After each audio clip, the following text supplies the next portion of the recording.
No, you shouldn't come back, dude. It's 8 on the dot. You and I have destiny to deal with. I can dig it. All right. Destiny has arrived. Yes, it has. What we will allow at least 2 to 3 minutes, let's say about 3 minutes, just for people to come in, and then we'll get the show on the road. Right? But this has been something we have been waiting for. This is what a lot of people have been waiting for. And it's a topic that I believe that should and need to be discussed. All right. So this is going to be epic. I hope you had a very well rested day. Besides, I know that you're busy doing stuff. I know that there's a lot on your plate that you are doing because we talked about it yesterday. So I want to thank you before I actually get into the basics or the normal stuff I do get into. I want to thank you personally for allowing this to happen, for accepting my invitation for this to happen, to do this particular live.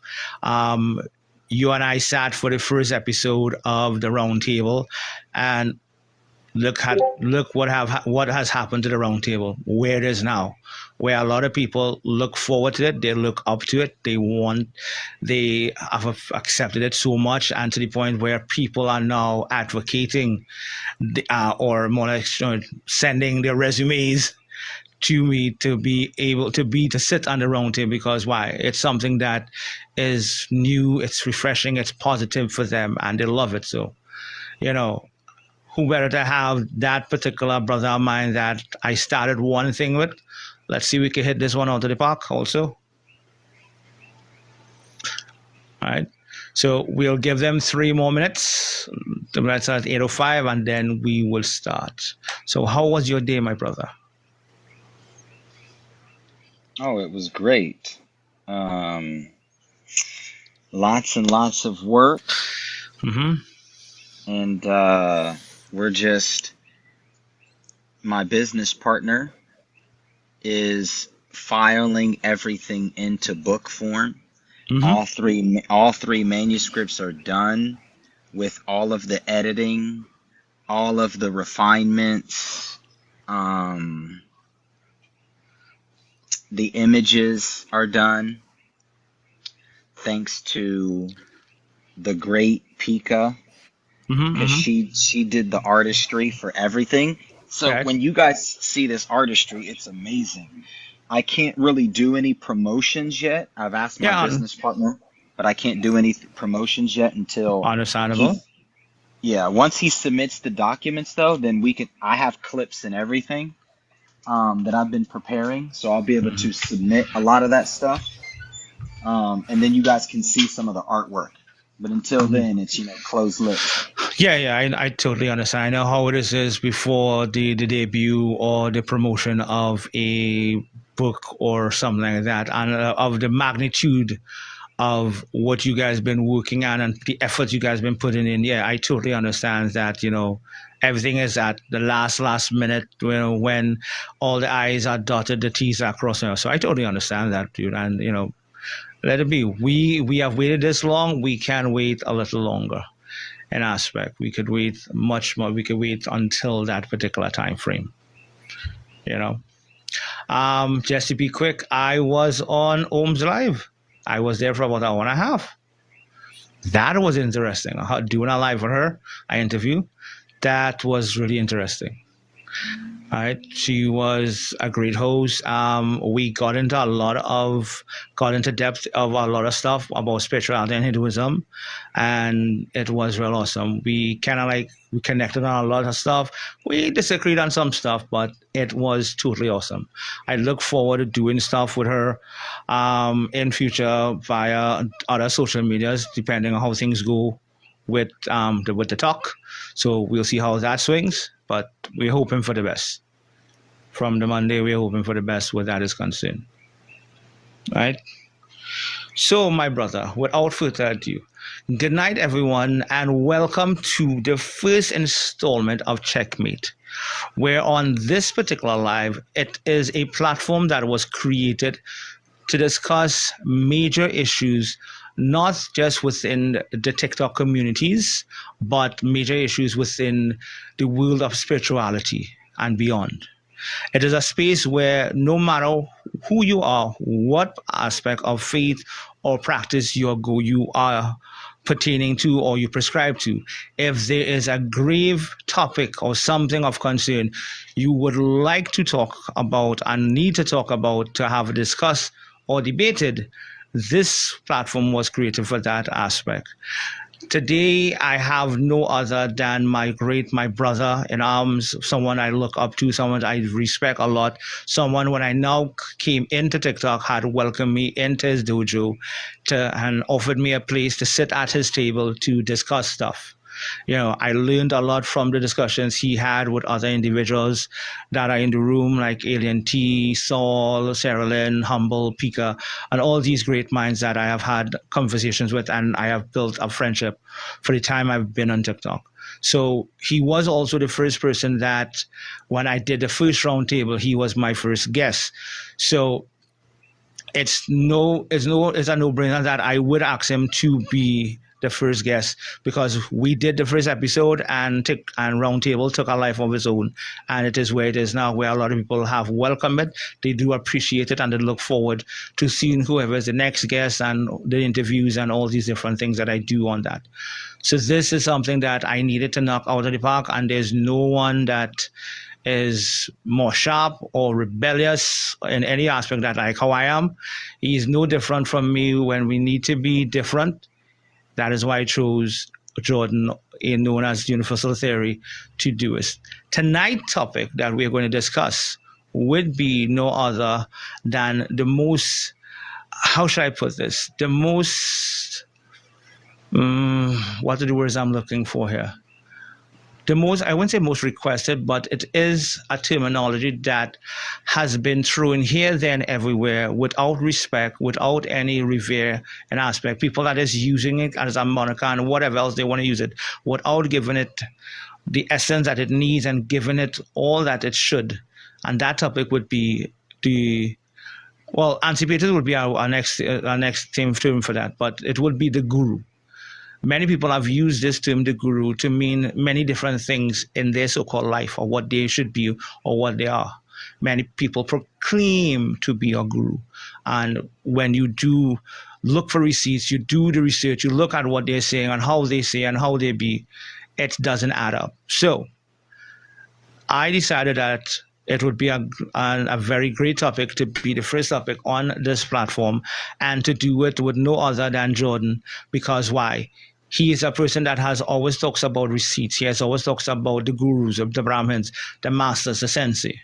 So I thought it fit to more or less seek him out for this particular topic, because I know where his mind is and where he is when it comes to the aspect of teaching and being a teacher and being a leader. Right? So, my brother, right, what is your concept of a guru?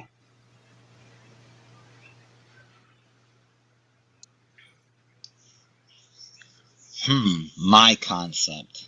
Yeah, your concept.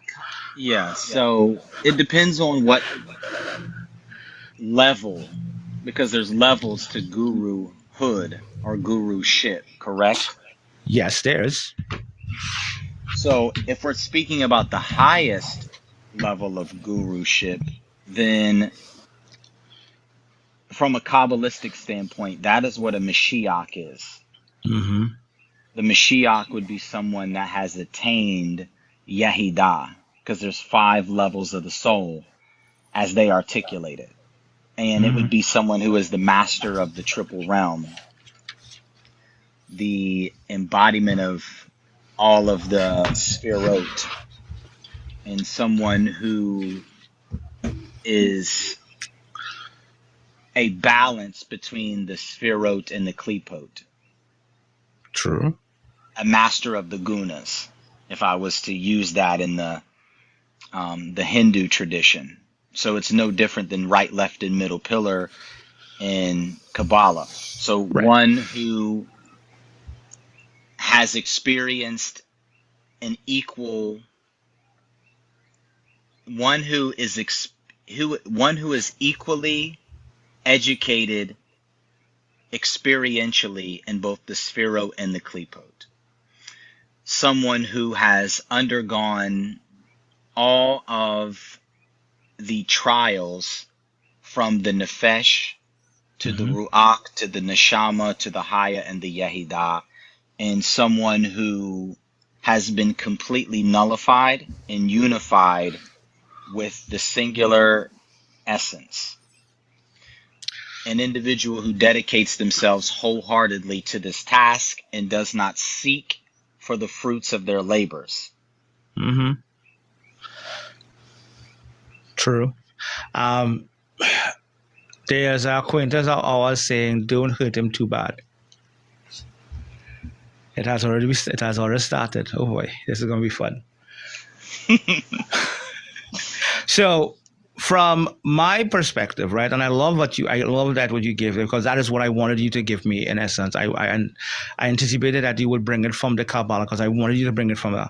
So, from a Hindu perspective, which I'm going to incorporate not just the aspect of Tantra, but in the aspect of Vaishnava. In short, I'm going to try to take it from all the different sectors of Hinduism.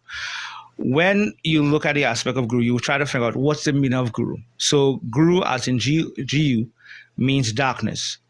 Ru, as in Ru, means remover. So it means remover of darkness. So guru is supposed to be someone who removes doubts and removes the darkness from your life. That person who is there to aid you and assist you, right? So a guru is a person who has walked the path where seekers are about to walk. This is a person who has gone through all the different sadhanas, all the different pujas, and all the different training, the meditations, and all the different things. So they have reached a particular level now where they are able to assist others. Right? That is a particular. But yet, guru in itself is a compound word, because why? A parent, your natural biological parents, that can be a guru in some aspect. Your teacher at school, that is a guru aspect. Your coach, who is teaching you to play basketball, football, whatever, that is a person that can be a guru. Your grandparents and so forth. Not necessarily a spiritual being, a person who's of spiritual nature, but also. So there are different levels also. Right? There are different levels that terminology is used. And I believe that a lot of people get mixed up or is not more or less well informed of the different levels of a so-called guru, right? To where the highest one, or the master, is allowed certain things. Each teacher going up in different levels would have certain characteristics and would be able to do certain things, but they would have restrictions also. The main master, the highest, the difference, the sensei or the master, he or she, based on what aspect of faith you're looking at, where some, like in Hinduism, Tantra allows male and female to be, right? Allows a person to be a guru or a teacher. In this worship of Vaishnava, only males. Certain aspect of Hinduism, only males are allowed. So you have Brahmins, they're allowed, sages and Brahmins, they are allowed to be teachers. They will have wives who are Brahmanis, but they are not allowed.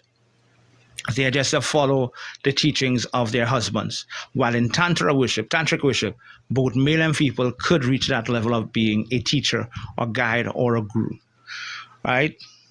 So in Hinduism, we have something called the parampara. The parampara is the highest level.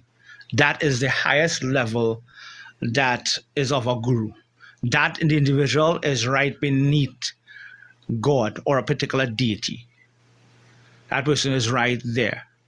Underneath them, you would have different characteristics of gurus, right? In that, you have the traditions you will have is, and I'm taking this from the Mahayana Tantra, you have divine Divya or Deva lineage, which is deities. This is aspect of where the deities are concerned. So this would be Vishnu, Shiva, and Shakti. You have the accomplished, which are the rishis and the siddhas. These are lineage. See, these are sages and seers. So you have the gods, and then you have the enlightened souls. These who would have been able to sit with God and meditate upon God and have and gain knowledge. So that would have been passed down. Then you have human lineage. These are the great masters. These are like Adi Shankara and so forth. These are lesser individuals. They are teachers, but they are not at the high level, the highest level. Some people take the lower level and believe that is supposed to be at a higher level. No, if they don't understand where these individuals are, you'll be caught up in confusion or you'll be lost. Right? Am I losing you there, or are you on track? Are you talking to me? Yeah, I'm talking to you. Yeah. Yes, I'm following. Right? So let's put it in this way too. All right? In Hinduism, we have tried to more or less even place the different level of gurus or enlightened souls or teachers according to the different ages. So like how we have Satya, Treta, Dwapar, Kali Yuga, we have that we can more or less put the different levels of teachers. So in Satya, which is the golden age, you have the deity, which is the god. Right? In Treta, which is the silver age, you have the rishis. Then you have in Dwapar, you have the sages. And then in Kali Yuga, this time, you have the masters. You have the masters who are doing the work, doing the effort, but do they have certain characteristics that the other will be able to do? The reason why I'm saying this is because a true master, a true guru in Hinduism would be allowed to give you something called diksha. Diksha is more or less not just a blessing or allowance, but they can give you something called liberation or moksha. Let's say you have lived your life and you have done all the sadhanas and you're content as a human, and you choose to go beyond this world. You choose to go beyond the world and it's like, okay, I can leave this world and I can go where I need to go. Your master, your guru, your main guru, who has that gift of moksha, can give you that to where that person will tell you date and time of you leaving this world. They'll tell you the date down to the time, everything to when you are. This is where that aspect is concerned. A guru in itself will not be quick to give you something. Right? They try you, they test you in every aspect. When you look for a teacher, they just don't take you as a student. They must go within themselves and meditate to see is it plausible. In today's world, we see many people taking on people at will. It's almost like you're signing up an application for work and, they're just taking in. No, that is not how a true master works. That is not how a true guru works. They must look within you spiritually to see, are you capable of having discipline because of what you're about to learn and the things that you are going to learn? Are you able to understand them? Are you able to respect them and utilize them in their true essence when they are needed? Not just because I have gifts and I have certain presence of mind, I can do as I please. Where and so forth we are learned in Buddhism or martial arts. The person is always in defense, not offense in aspect. Even when they are threatened, it is still a defense act. Even if they may have to unalive someone, it is done in the aspect of defense. They cannot change to do an offense because why? Now it becomes a spiritual crime because they have done it under premeditated aspects. So this is where people need to understand that aspect of a guru. That is what a teacher does. The next thing they need to understand is that particular person that you choose, what is their lineage? Who was their guru before? Who taught them before? And you go backwards to see what school of thought and all these different things.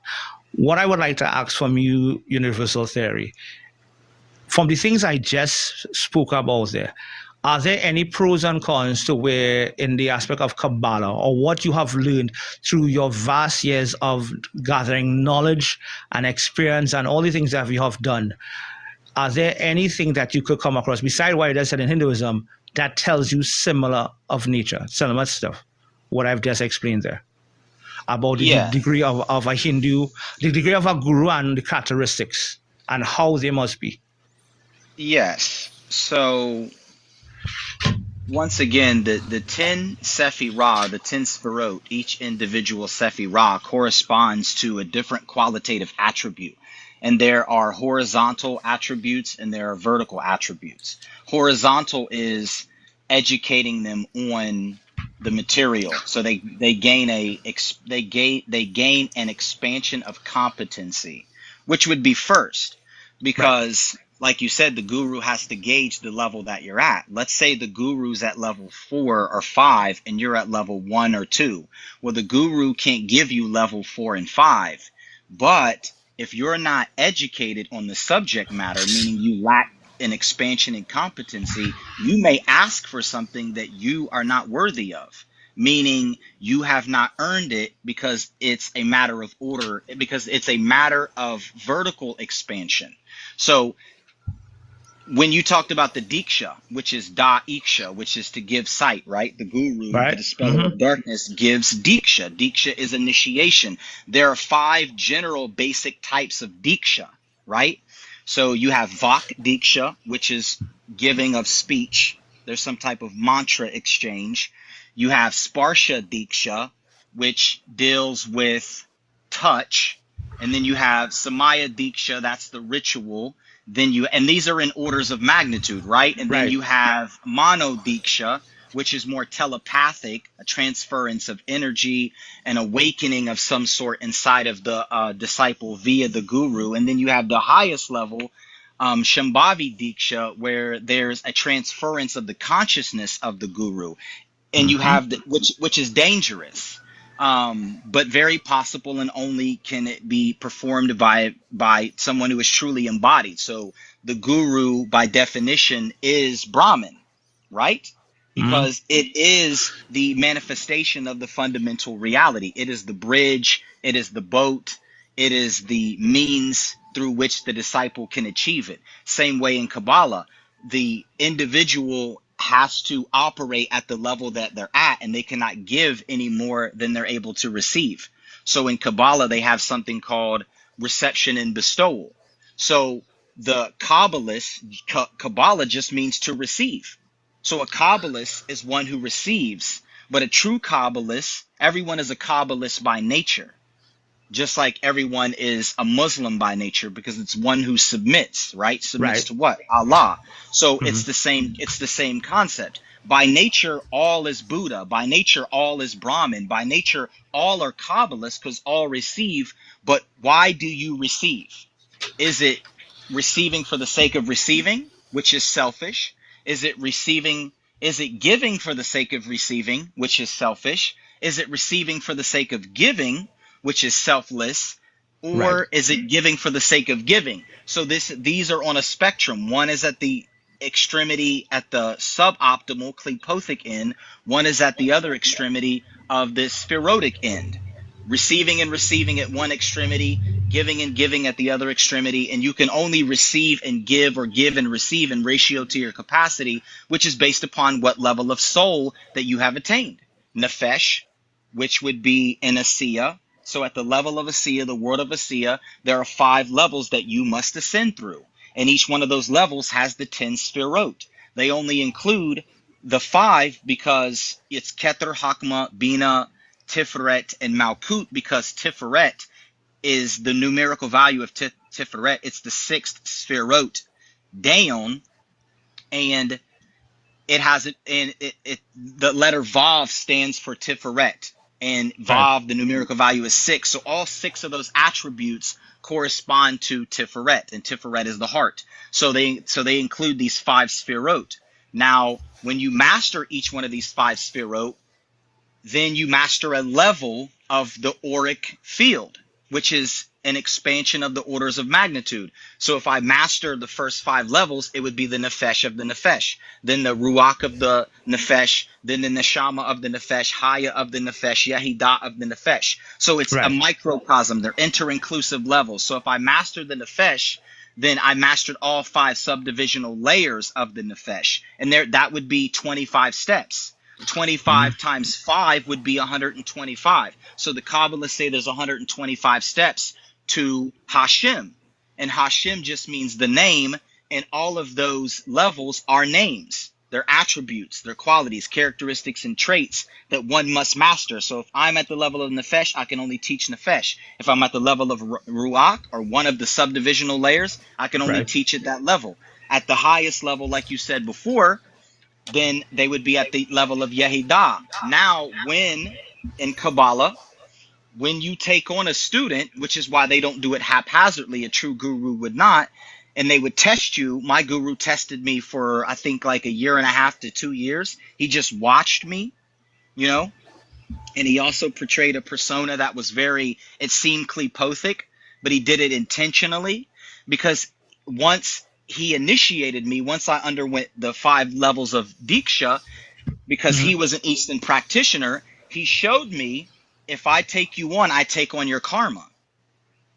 So now he's absorbing your karma and then bestowing upon you his methodology and his consciousness. So the fruits of his labor become the fruits at your table. But he can't give me anything more than I could digest and assimilate into my own experience. So I forget exactly the question. No, but you answered it perfectly. You gave me examples what I wanted. And I love that you're coming strong from the Kabbalistic aspect while I'm providing the Hindu aspect. So you're doing it perfectly. You haven't dropped the ball there as yet. So you're good there. So furthermore, from my side, is like there are different types. You can look at types of guru. You have the instructor or the teacher, which is called the shiksha. Right, this is one who imparts knowledge, education, which is more or less most and all teachers. Then you have the master, the initiator, the diksha, the one who initiates you into a path or tradition and instructs you to secure, right? Instructs you or directs you to a source. That person also can direct you to a higher level of a guru that may be physical, but also can also be spiritual. Right? The difference between a teacher and a guru. Many use the term guru to refer to an expert, but in reality, there's a big difference between a teacher and a guru. Right? All gurus are teachers, helping us to get a better understanding, but not all teachers are gurus. And this is where a lot of people does fall short. This is where when you confront these so-called self-proclaimed gurus who never had a teacher, never had a sensei, that they had their enlightenment somehow or the other. And I'm not going to bash people having their spiritual awakening and so forth. But again, when you do listen to them, they come from a place of ego, as someone said, and their foundation is not, in short, their question is very questionable. Their question is questionable because why? The infrastructure that they're showing you doesn't lead you back, the one who is studying, to where it is, the correlation or the connection or the communication, the relationship. It's questionable in everything they do, but yet they're saying that they are enlightened, they're this, they're that, they're having epiphanies, they're be able to do all manner of stuff. But again, it's not resonating to what you and I would have learned or endure as students somewhere along the road. Right? And this is where a lot of people who are not researching in depth to understand these things so that they can recognize, okay, you're saying something, okay, fine, but until you can prove to me in some way, and you can prove to people where you have, this is why, who was your teacher, where is your school, who did you teach, what was their train of thought, these different things. If you cannot prove these things, how am I supposed to take into consideration the things that you're saying, the advice that you're giving me, right? So you have that in an aspect. So it's saying that a teacher is like the lights of a house, while a guru or master is like the sun itself, where the sun does much more than the lights of earth. right? A teacher is to cultivate you to the next stage and possibly lead you to a master or enlightened guru, right? So you have those in particular, right? So I would like from you, if you could, what are the qualities of from the Kabbalah aspect, what is the qualities of a genuine and a true guru or master? That's a good question. Mm-hmm. So if we're speaking about the highest level, okay, so it would be one who has mastery over their will, which would be Keter. So an individual who has a mastery over the will, an individual who has supreme reverence, an individual who is willing and able to receive and follow instructions at the highest level, an individual, like I said earlier, who does not seek for the fruits of their effort, an individual that is beyond the scope of polarity by nature, but by degree they have a very balanced nature, Right. as far as whether it's hot or it's cold, whether it's, joy or sadness or pleasure or pain or whatever it may be, they're detached and yet connected. So an individual who is basically beyond someone who is deeply rooted in their self and able to observe the who, what, when, where, and why, but not be moved by it, yet always moving with it, that's Keter. Someone who doesn't think of themselves, that's Hakma, someone who's self-nullified, someone who is not just a professor of the truth, but someone who is the living embodiment of truth. Wisdom, someone who is intuitive, someone who is insightful, someone who is intelligent, someone who is inquisitive, someone who is motivated to assist others, someone who will challenge you, someone who is, Bina, someone who is disciplined, someone who is very, they have a very high level conceptual capacity, someone who is austere, someone who, delves into the austerity, someone who practices fasting, deep meditation, someone who enjoys the restrictions in life because they know that they're meant to be expounded upon. Someone who is benevolent, someone who is merciful, someone who is expansive in their approach, Hesed, someone who is also equally Gevurah, someone who understands the balance of severity, the necessity of righteous judgment, someone who has internal strength and fortitude, someone, once again, left pillar, who is disciplined, someone who has strength of mind, body, and soul, someone who is reserved, somebody who has a balance of these two, Tiferet, someone who has a heart of gold, someone who is self-sacrificial, someone who is dedicated to the process, even to their own detriment at times, someone who gives without asking for something in return, someone who's not taking account of things, but offering themselves, even when others are taking account, even when others are asking for things in return, even when other people are not giving them the same energy that they're giving back. Someone who is loyal to the supreme deity, which is self.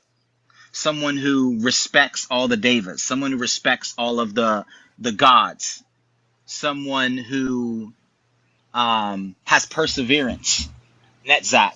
Someone who can endure, someone who is taking initiative, someone who is expansively and thoughtfully and altruistically creative, Hod, someone who is submissive to the divine process, someone who has true humility, who doesn't consider themselves superior or inferior to anyone else, someone who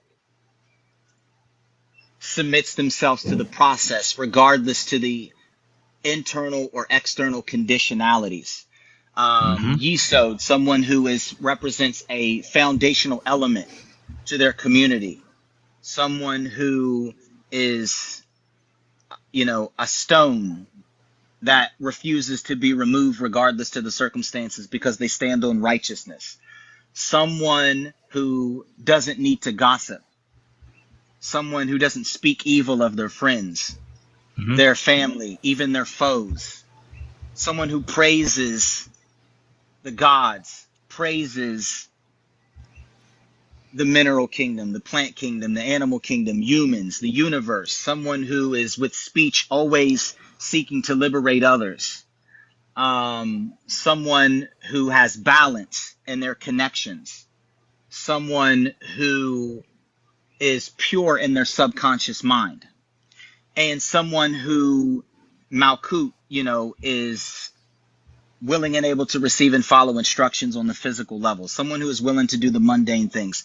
someone who is willing to be a conduit and an avatar for the celestial guardians of the sacred palaces, someone who is a channel for the most fundamental truths, someone who is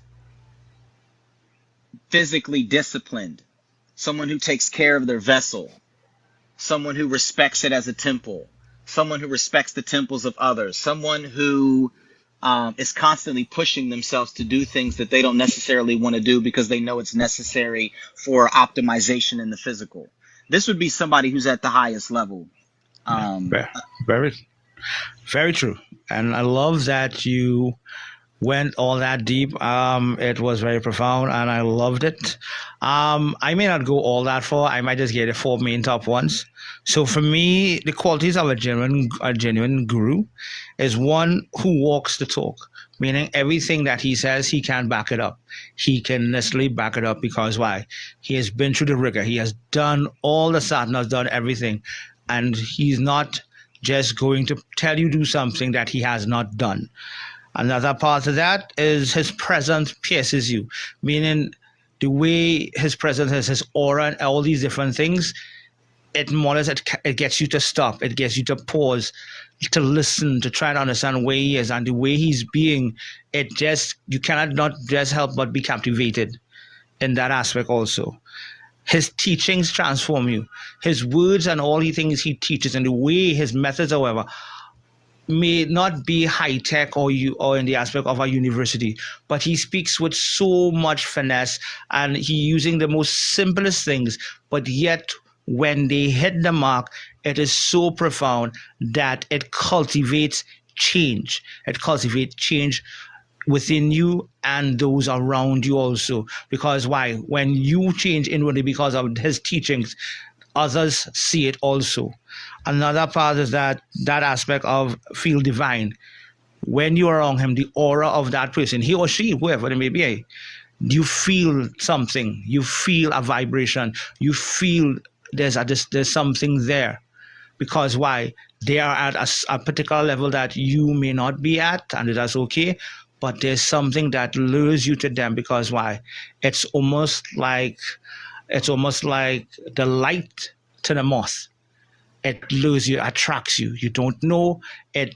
At the end of it might be dangerous or something, but something brings you or draws you to that person. So those are the things. But I love that the way that you went in depth and explained it all the nitty-gritty. You literally put out all the little items that would define a person of enlightenment. And I love that you went there. With that being said, right, what is your concept of a fake prophet or a fake guru? That's a beautiful question. A fake guru is someone who lacks the orders of magnitude but may display the degrees of competency. So what I mean is everything that I just said is a description of both orders of magnitude and degrees of competency. But an Right. individual could have degrees of competency in any one of those Sephirah. They could be someone who can memoristically retain the information, regurgitate the information, and put themselves on display in that particular way, but that's not necessarily who they are. And going back to how you can have like Mano Diksha or Shambhavi Diksha, right? Mm-hmm. You have individuals who have learned under Sikh gurus and they have inherited their spiritual sickness. And then they become carriers of it. So a pseudo guru is just as infectious as a true guru, but in the opposite way because it's klipothic. So externally it can seem one way, but internally it could be diametrically opposed. This person could be very klipothic, and they don't necessarily have to look a certain way either. For example, my guru appeared to be klipothic.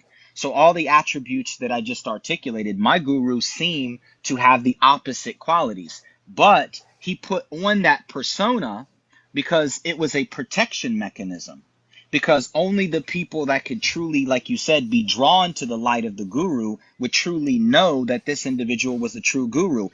I was the only student that he ever took on. Mm-hmm. And I was always drawn to the magnitude of his aura, but I never understood why, because, the dude just seemed like a savage. And he wasn't, though, and I didn't really understand that until later. And then I seen who he truly was. And I understood why he conducted himself the way that he did. But then I seen that in all of his actions, it's like Christ going into the den with thieves and murderers and such. Mm-hmm. He was able to transmute those conditions, but if someone would have seen him there and they didn't know him, they might have thought that he was one of them. And that's how my guru was. But not all gurus are like that. I've met people that are very advanced and they fit all of those qualitative attributes, both externally and internally. But Mm-hmm. normally a pseudo guru will lack the internalities. So the aura of magnitude will not be present. And arguably, when you're studying under a true guru and they open up to you, because a true guru is extremely well guarded, you could not aurically penetrate them unless it was permissible. True. And the guru would have to give you some type of access. So they could portray any persona that they wanted because it would be born out of necessity. But getting back to my point, Mm-hmm. there is a physical tangibility that coincides with the development of a true guru. This individual could touch you and they could send shockwaves through your body. They could transmit their consciousness to yours. They could amplify your aura. They could awaken things that are latent inside of you. They could break past your auric defenses. They could look into your past karmas. They could awaken past life experiences. They could take you out of your body into higher dimensional planes. They educate you in higher planes, not just here.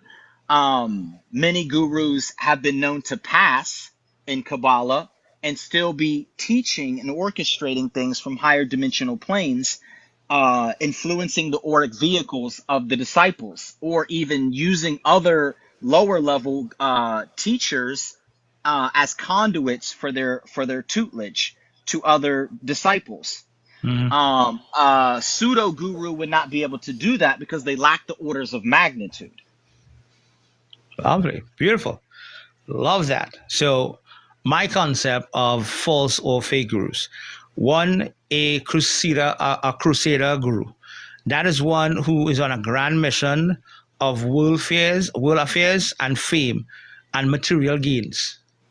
So he's always there in all the different places to help with world hunger and famine, all the different. He's all over the place. He's enlightened, and he's among the upper echelons, those who have the money, those who have the position, those who have connections. He's among them.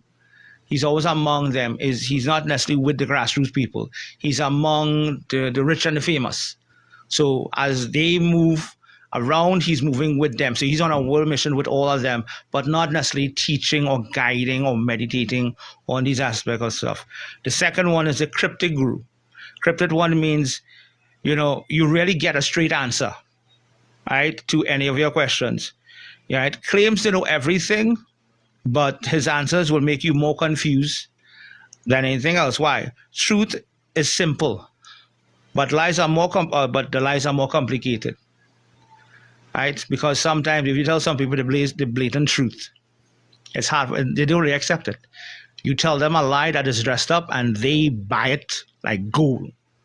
So that you have the crypto guru who claims to know everything and all these different things, but he can never answer a straightforward question. Then you have the eager guru. The eager guru is always eager to take you into his stewardship, take you, to give you, to teach you, to guide you, to carry you places. And there it is. He goes on to tell you all the places, all the things you're going to do and you're going to achieve, and you haven't done nothing yet. He tells you about all the different levels that you will go through and you will achieve, and under his tutelage and all the things. He's also, in short, this is that aspect. He's always willing. There's nothing that hinders you, because why? If there's money, if there's things to be gained, money or whatever off of you, he's ensuring that he doesn't lose it. That you're all that he always have you at that point, right? And at a position to give. When he needs something, you're always willing to give, because why? Through him, you're thinking and you're believing that you're achieving things when you're not. So in short, it's a facade, it's a lie. Then you have the main fake guru, who is always building his fame, his temple, his followers by lies. By lies in all aspects. He's creating a team, he's creating a building, and all these different things by selling lies, selling dreams. These are the things also you have. So these are my perspective, that a guru could be, a fake guru always have an agenda. All fake gurus have their own personal agenda, and their mindset, their goal is to achieve that. Some of them do, right? Some of them do have some knowledge. I would give you that. They have some knowledge, but that is what they have. That is what they have, and they don't have anything else. Can they really teach you or guide you? No, because why? They are themselves at the same level. They are pretending. They just have exposure in nature. So with that being said, Jordan, I have to ask a question. Is a guru truly needed? That's a great question. I mean, you touched on a lot of things. So before I answer that, let me think about some of the things that you said, because you said some pretty profound things. So, my guru didn't speak a lot about the different levels. Even when I spoke to him about the different levels, he would just kind of look at me and smile. He never gave me a bunch of information. He was actually against it. I mean, he kind of frowns upon it, when I do it, when I give out information, but he understands why I do it. But I also employ something that he taught me, was to bring people to it. It's to force people to think it through and to have debate and discourse about these concepts, because in the Western world, the intellect is very prevalent. And if you don't work through it, then you'll be stuck with, a very low level comprehension. It's like a lot of people run around with these concepts and they have no real understanding of what these concepts are. And they use this argument. Well, why would we debate? I just was talking with Humble about this the other day. Why would we debate when we could just have a conversation? It's like, True. Yeah, have a conversation, but you don't understand the concept. You expect me to just sit here and agree with you or disagree, but it doesn't matter, because at the end of the day, this is your understanding of this concept, and that's as far as it's going to go. We're not actually building now. A true guru will help you lead yourself to the truth. So going into they're not just going to sit around and tell you, oh, yeah, you'll be at level 5, in a year if you do A, B, and C. No, it could take you lifetimes. I mean, I know I irritate people when they ask me stuff like that. And I'm like, okay, well, if you want me to be honest, it sounds like you're at level 1. They don't want to hear that. They want to hear level 2, 3, 4, or Right. they're close to moksha, or they're about to transcend and reach nirvana tomorrow. It's like, no, you don't know what it took for these people to get to these levels. So I'm not about to sit here and lie to you about it.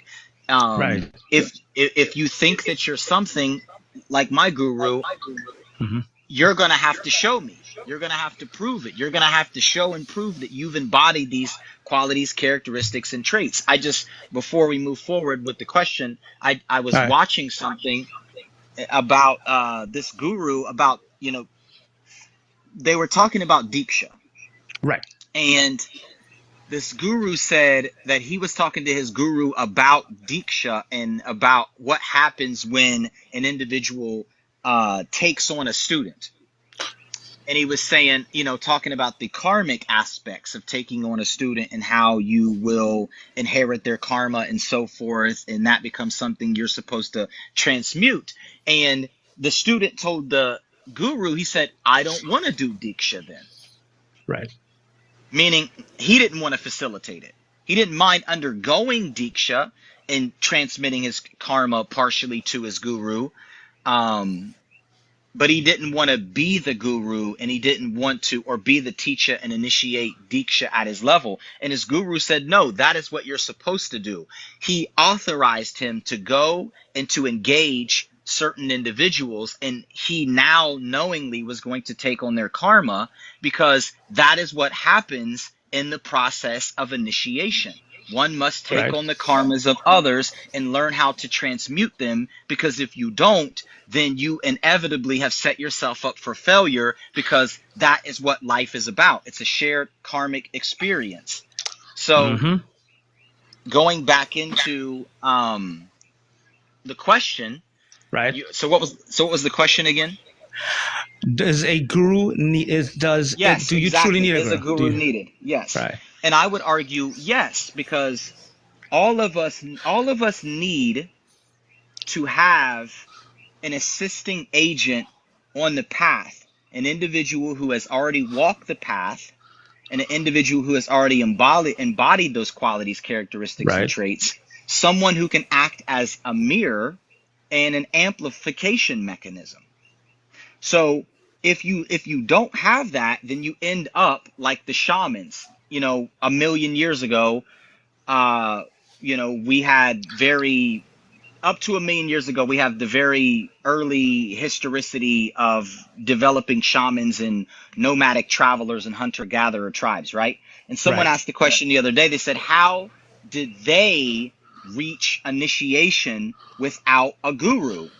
And I said, well, one, nature is the guru. Two, the devas were always there.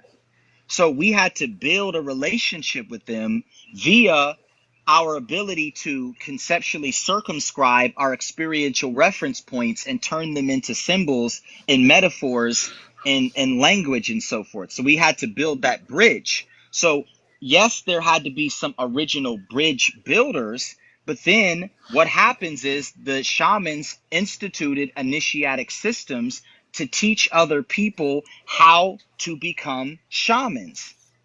Yep. So I would argue, yes, it is fundamentally required, because experience cannot be transmitted fully. You have to experience it on your own, but someone needs to be there to help reduce the margin of error. Or we just start over and do the same thing we did a million years ago. We end up repeating the same cycle of someone has to do it first. They have to act as, and then they have to act as a bridge. Once they've reached that level, they have to swim back and then act as a bridge or a boat to get the person to the next level. Right. Beautiful. Before I move on to my wild card, which is actually is on the panel, right? For those who are in the comment section, right? This particular live, this is the first episode of the installment of Checkmate. So the topic tonight was more or less chosen by Jordan and myself to discuss. It wasn't necessarily going to be an open topic for a lot of people to come in. It may end up that way according to the energy in the room. And once Jordan and I, and actually Saul, feel like, okay, we want to challenge the world, we want to challenge the universe, yeah, I'll open it up. But when that time reaches, we will decide that in nature. this was going to be a structured debate or discussion between Universal and I, and eventually I sorted out Saul to be the wild card, because Saul and I had a conversation, and I found it to be fitting to come in, right? So those who are asking to come up, it is a structured live, so it's not necessarily open to the rest of everybody else. As yet, if we see the energy allows that, we will let it go. So we're not going to restrict it. If we see the benefit of bringing up everybody else and have an open discussion with everybody, we will do that accordingly. So I do apologize if I am not necessarily paying attention to the requests coming up. So Saul, seeing that Jordan said that we do need a guru, what's your concept there, boy? I disagree. I believe that holding that type of conception leads to dogmatism. And I believe that such dogmatism limits our spiritual capacity and ability.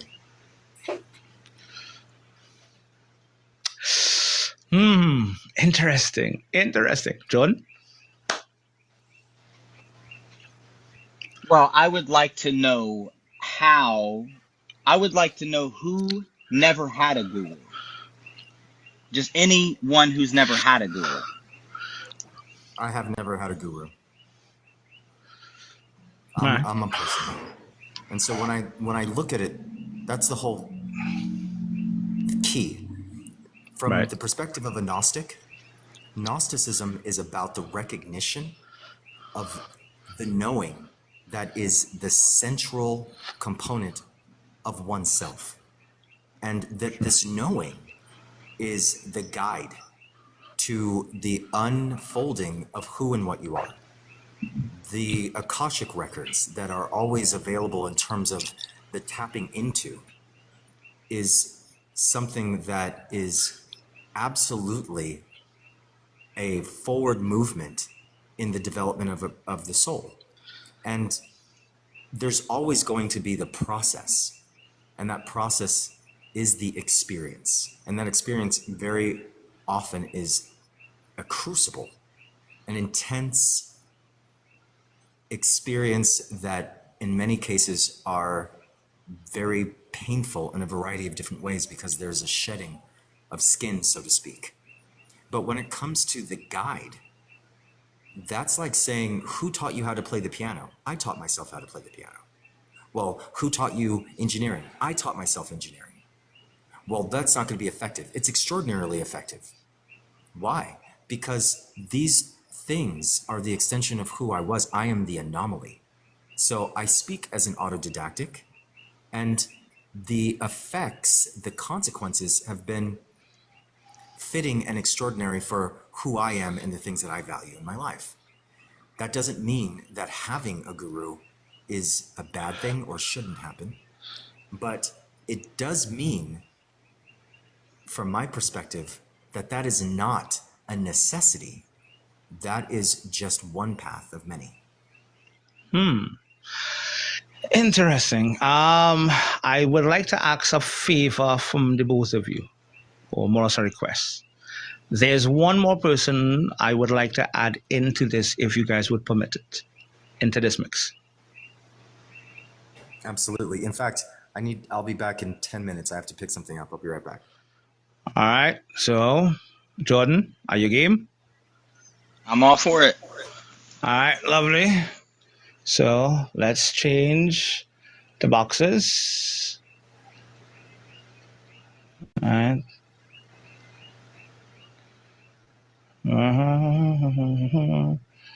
I want a different aspect of it.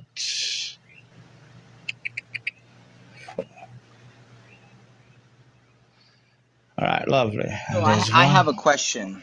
Go ahead. Hopefully he can hear this, but this is for anybody who wants to answer it. So the soul, the jiva, fundamentally is Atman, correct? Yep. Okay, so the Atman, all the way to the jiva, every level of the jiva, every level in every loka, has there ever been an individual in Sanskrit, Hindu, Vedic, Upanishadic literature, or anyone in the crowd Has there ever been an individual who was isolated without some type of celestial influence instructing them, whether consciously or unconsciously, from the higher planes or here?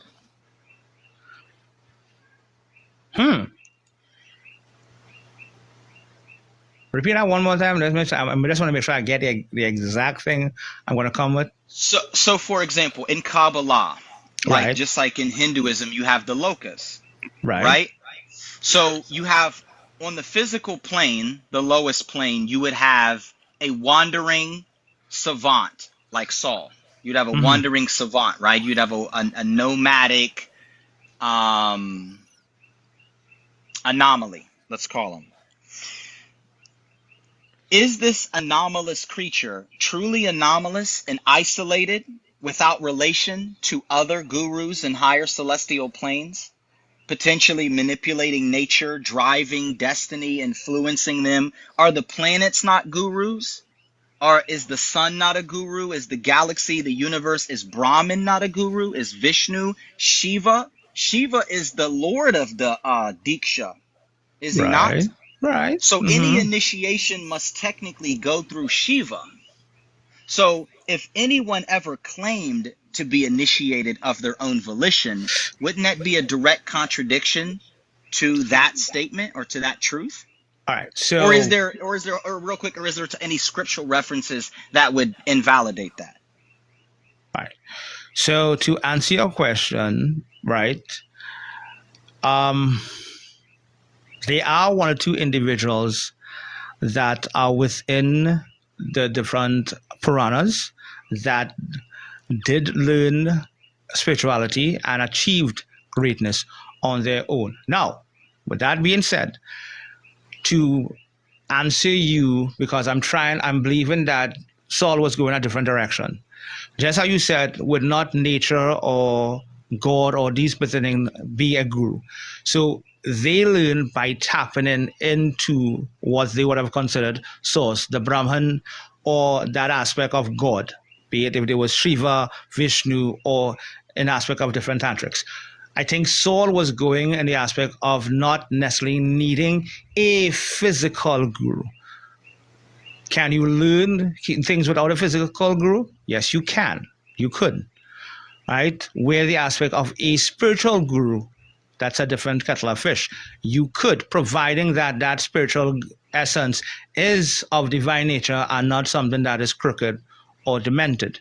So I think where Saul was going in the aspect that you don't need a physical guru as a next person as you, with all that enlightenment, that you can sit within nature itself and you can absorb, you can take from nature and emit from yourself to swap out negative with positive and elevate from one stage to the other. I believe that is where he's going from. So we will wait until he comes back with that perspective. Yes. So like I said, someone the other day asked me that same question, and I still stand on the same answer, because we're assuming that nature isn't the influence of the gurus, which is physical. It's very physical. Like a book landing in your lap and you think, I did this on my own, when really the Devas brought it to you. Or you sat down in front of a piano when you were guided towards the piano. Or you came up with some math equation and you thought, hey, I drew this from the Akashic records. Well, who you think was assisting you in the plane of the Akasha? So once again, when the original shamans built these energetic, cosmological, linguistic, and symbolic and metaphoric based bridges to the Devas, they appeared to not be influenced by the gurus, but the ancient shamans, they would argue, arguably anthropologically as well as historically, they would argue that the animals were their gurus. Right.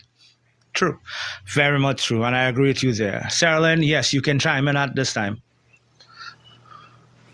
I would say that I am everything. I am Brahma. I am that thing that led me astray. So do I always have a guru? No. I am governed by myself. Everything that I experience is from me, because I am everything that is in my world.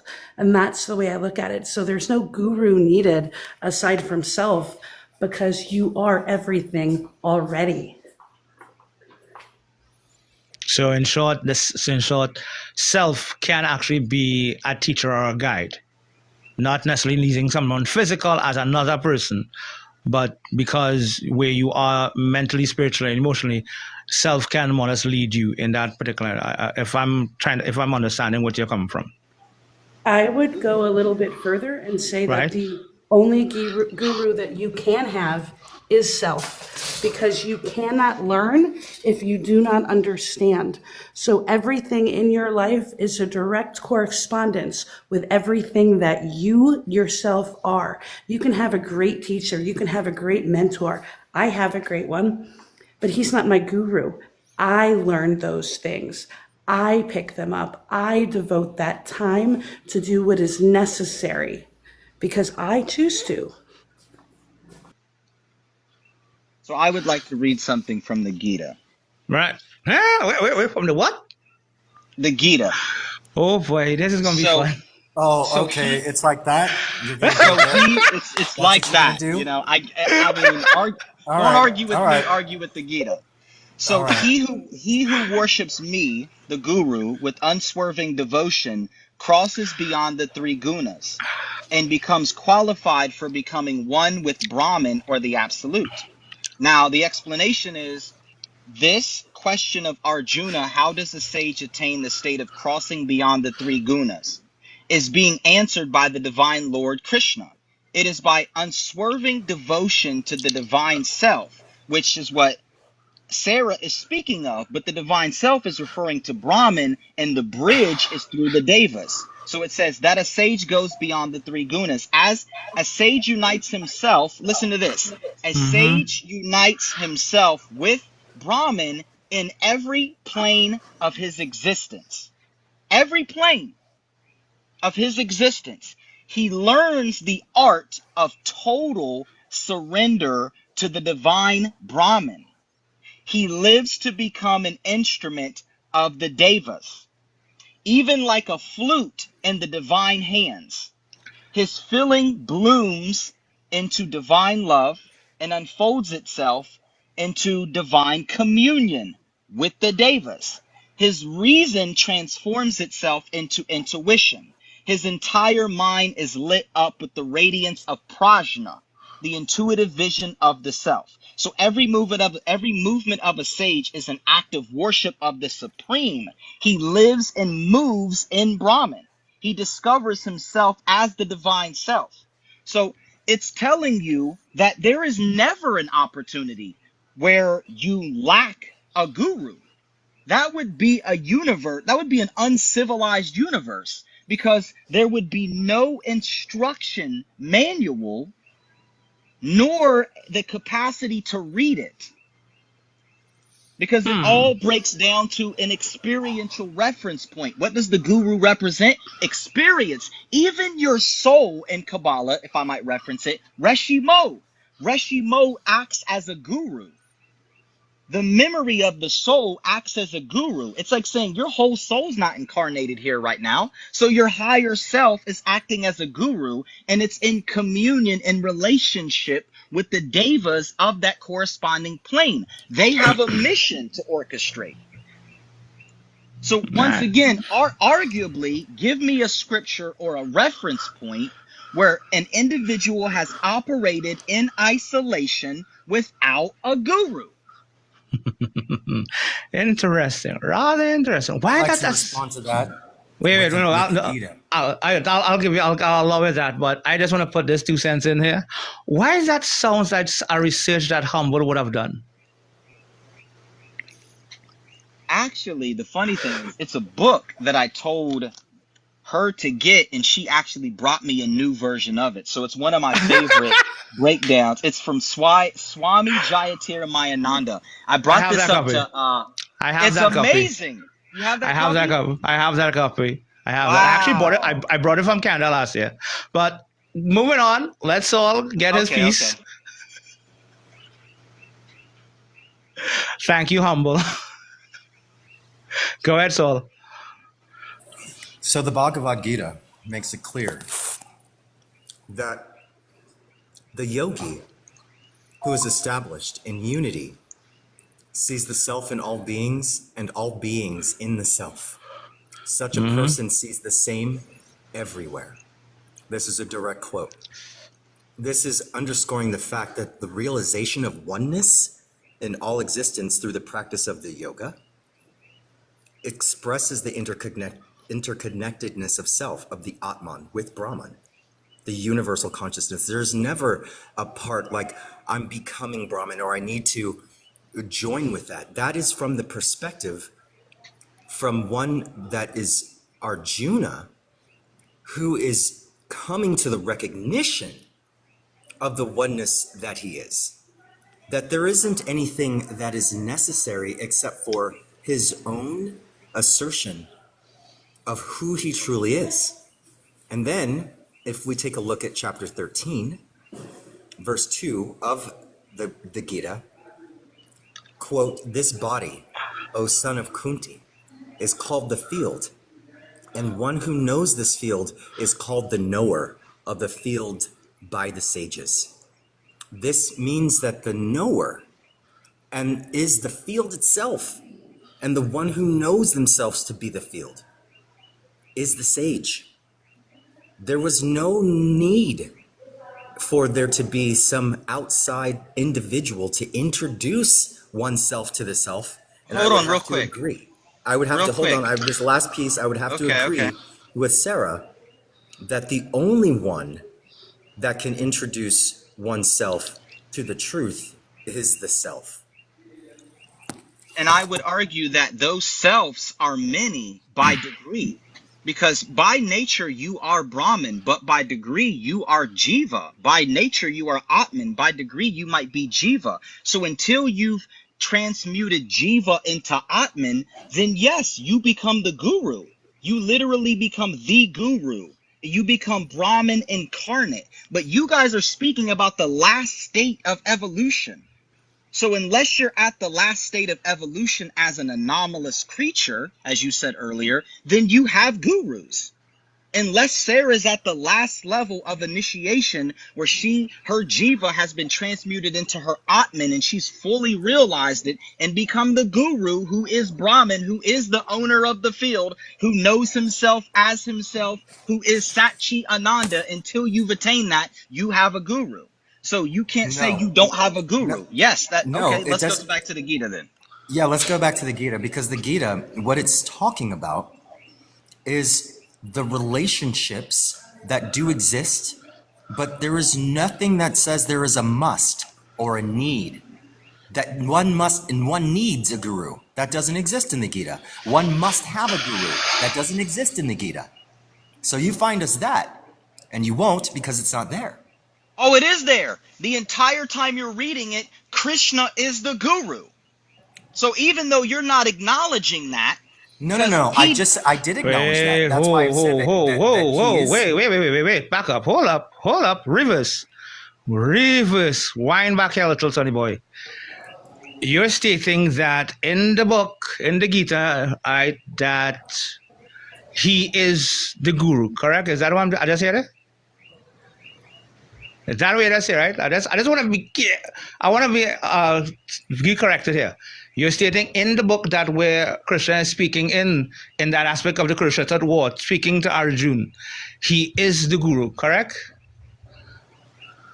you're Jordan? asking me. Yeah, because you're saying that. You now said Yes, that in the book. Krishna Right. is the guru. Yes. He is the Atman, and he is also the guru. Right. Exactly. The So then if chariot is Krishna- the vehicle. But listen. Everyone on that battlefield on both sides is the Sphirot and the Klipot, the righteous Right. and the unrighteous. Everyone is technically his guru. He's never without a guru the entire time. Every one of those elements, whether Sphirotic or Klipothic, from the Atman to the Jiva, to the righteous, to the unrighteous, to the righteous king, the unrighteous king, to his senses, to his chariot, the Merkava, all of those are the guru. So fundamentally, yes, the proper understanding is, yes, you're right. Everything is the self and everything is the guru, but you're wrong in the sense that you never have a guru. You always have a guru. Your thoughts act as guru, your emotions, your instincts, the devas, the elements, the mineral kingdom, the plants, the animals, your clothing articles, the food you eat. Life is the guru. So you can never be in isolation and be some type of high-level savant and not have relationship with the guru. Everything is the guru. That's what the Gita is teaching. So once again, show me a man without a guru and you show me a person who doesn't exist. I think you're looking at it differently than Placid and I are. We're looking at it from the concept of, you know what, I have this car in my driveway. It needs a battery and it needs a tire. Just because it doesn't have a tire and it doesn't have a battery doesn't mean it isn't still an entire car. Does it need those pieces to function properly? Sure, but it still has those pieces. They still exist. They just need to be repaired. And that's a refining process that we ourselves do. So we are the guru. Do we have to have relationships with other pieces to the car? Sure, but that's going to happen regardless of anything, because all of those pieces are already within us. We already have them. We already have obtained them. We just don't have access to them yet. Sure. Let me ask you a question.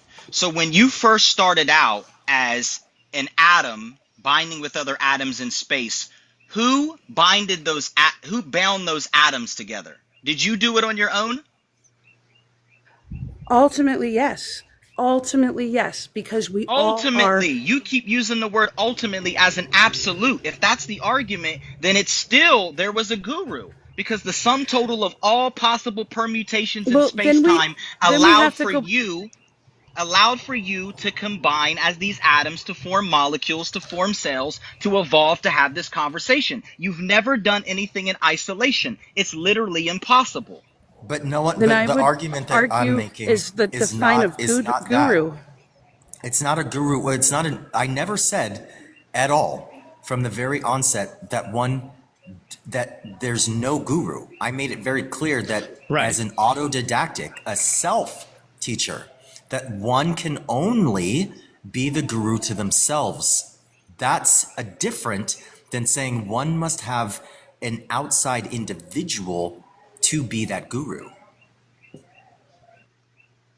I think that's the problem, the disconnect in the definition of what we're defining guru as. No, and I love we went back there, because again, when we were discussing earlier, to where do you, that when he asked, is it not Shiva can be a guru, cannot nature be a guru? I told him when Saul come back, before he actually pulled out the Gita, is that we would have got a better difference from Saul. Is he coming from a place where you don't necessarily need a guru to learn certain stuff? So he would have been talking, I don't need a physical guru at different junctures or whatever to learn the things that I don't. And he would have used the aspect of learning to play the piano, right? He didn't need a teacher to learn that part. He learned it on his own. Would he have need other individuals along the way, down the road with other stuff? Yes, but it is not imperative that you must and have to have a physical guru to achieve or assert certain things within your life. That is where Saul, I believe, was coming from. So I think we got a miscommunication somewhere there. Yeah, that's exactly where I was coming from. That's why I used those examples. Right. It was, and why I was very specific about the Akashic records, about drawing knowledge, and about recognition of oneself as the guru to oneself. Right. The higher levels. I'm speaking about, and I said Gnostic, it is the knowing. It is an inner knowing to recognize that you are, and then the Gita corroborates that. Right. So I'm not saying that there's no guru involved in the broader sense of that which serves to teach. I'm saying that which serves to teach does not need to become dogmatic and it be an individual. True. Very much true. Jordan? So I just got this, from the standpoint of knowledge, this is from the Gita. The knower of the field is the Supreme Lord and not the samsari or individualized soul, entangled in the world. Though the Supreme Lord as the knower of the field dwells in all bodies, yet he is not affected by the traits of these bodies, such as birth, growth, decay, death, and so on. For the idea of his being associated with the body is due to ignorance. So not a single grain of sand in the desert is made wet by all the waters of the mirage. One sees there through ignorance. The terms bondage and liberation cannot be ascribed to the Lord. So if you have become the knower of the field, then you would have become the guru, which is why the guru is necessary. So yes, like I said earlier, and everyone heard me say this, shamans started out that way. They started out being, perfecting their bridges with nature. But the shamans in ancient shamanism, the animals were their guru. So if you're arguing that anything can be done ever on your own, well, then that would violate relation. And I know that you are a proponent of relation, just like I am, because I talk about correspondence. Getting rid of guru, it's like saying in any task, let's go with correspondence. By nature, everything is the guru. By nature, everything requires a guru because it has a nature. The nature of any type of learning would require a guru. By degree, you might have 1% guru, but you can't get 0. It doesn't matter what the action is. So maybe we could reframe it and we could say, well, I had 1% guru or 2% guru, but to say that you've ever done anything on your own would be a violation of relationality, arguably, is what I would say.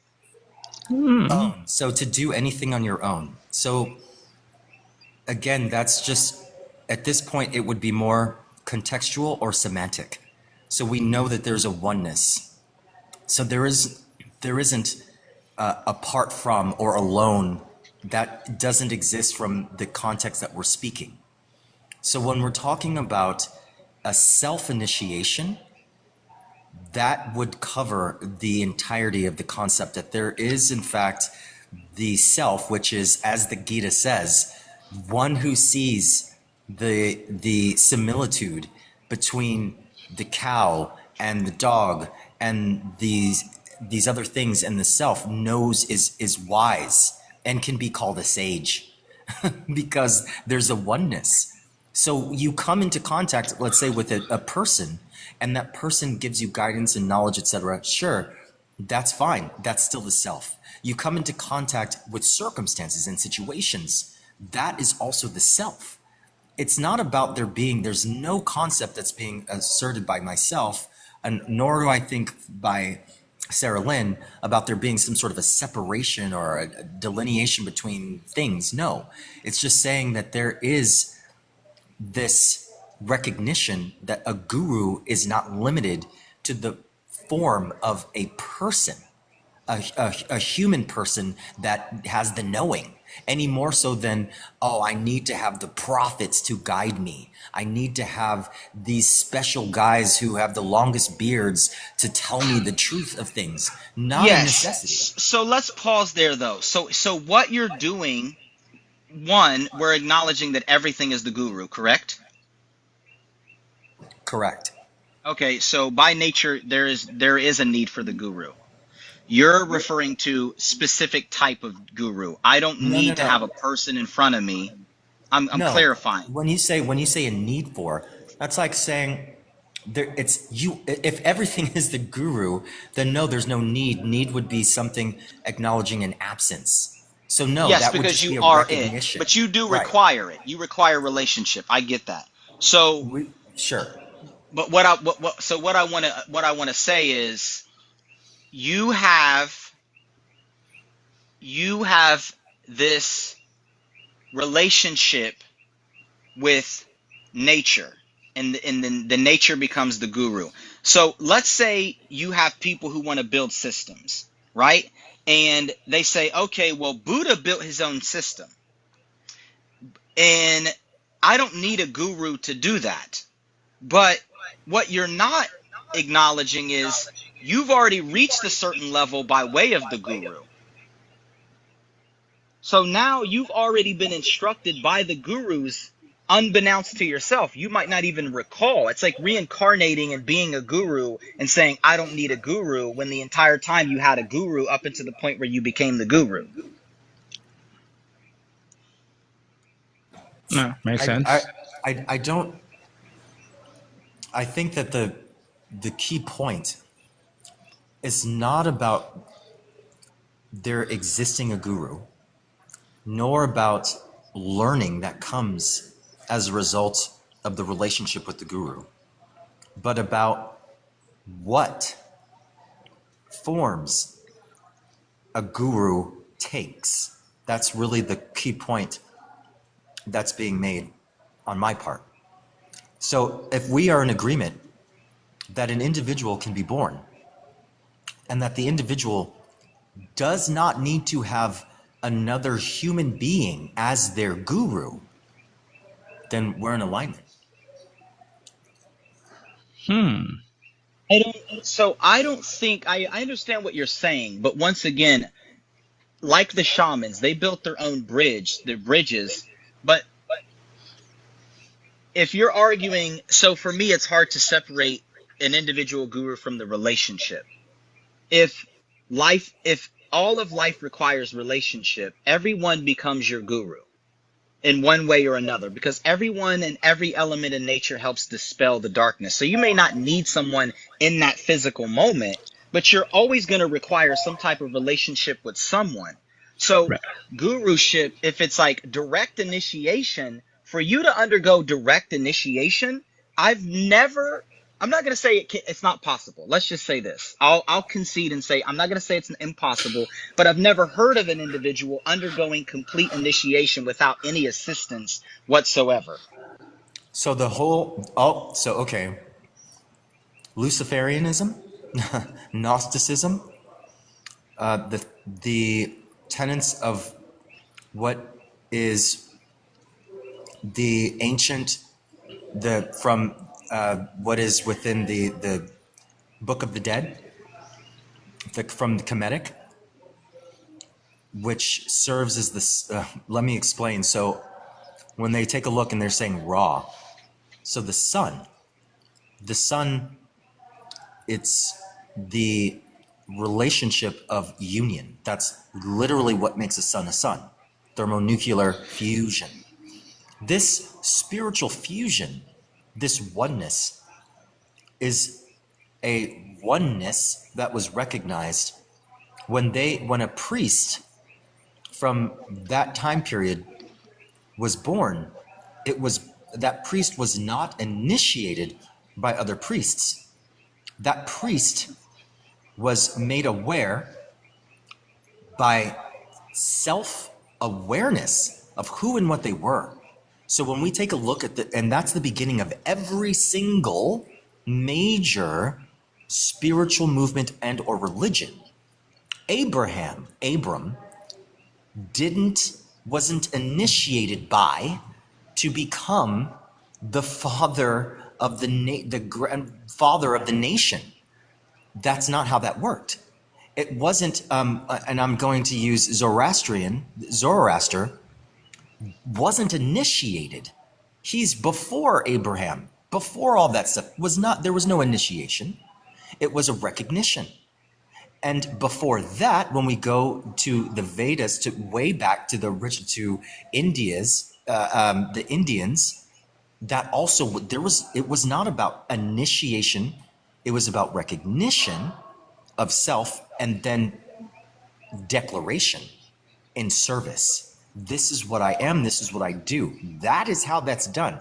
This idea of others coming and saying you are this or you are that, that's a concept for religious bodies and sects and things like that.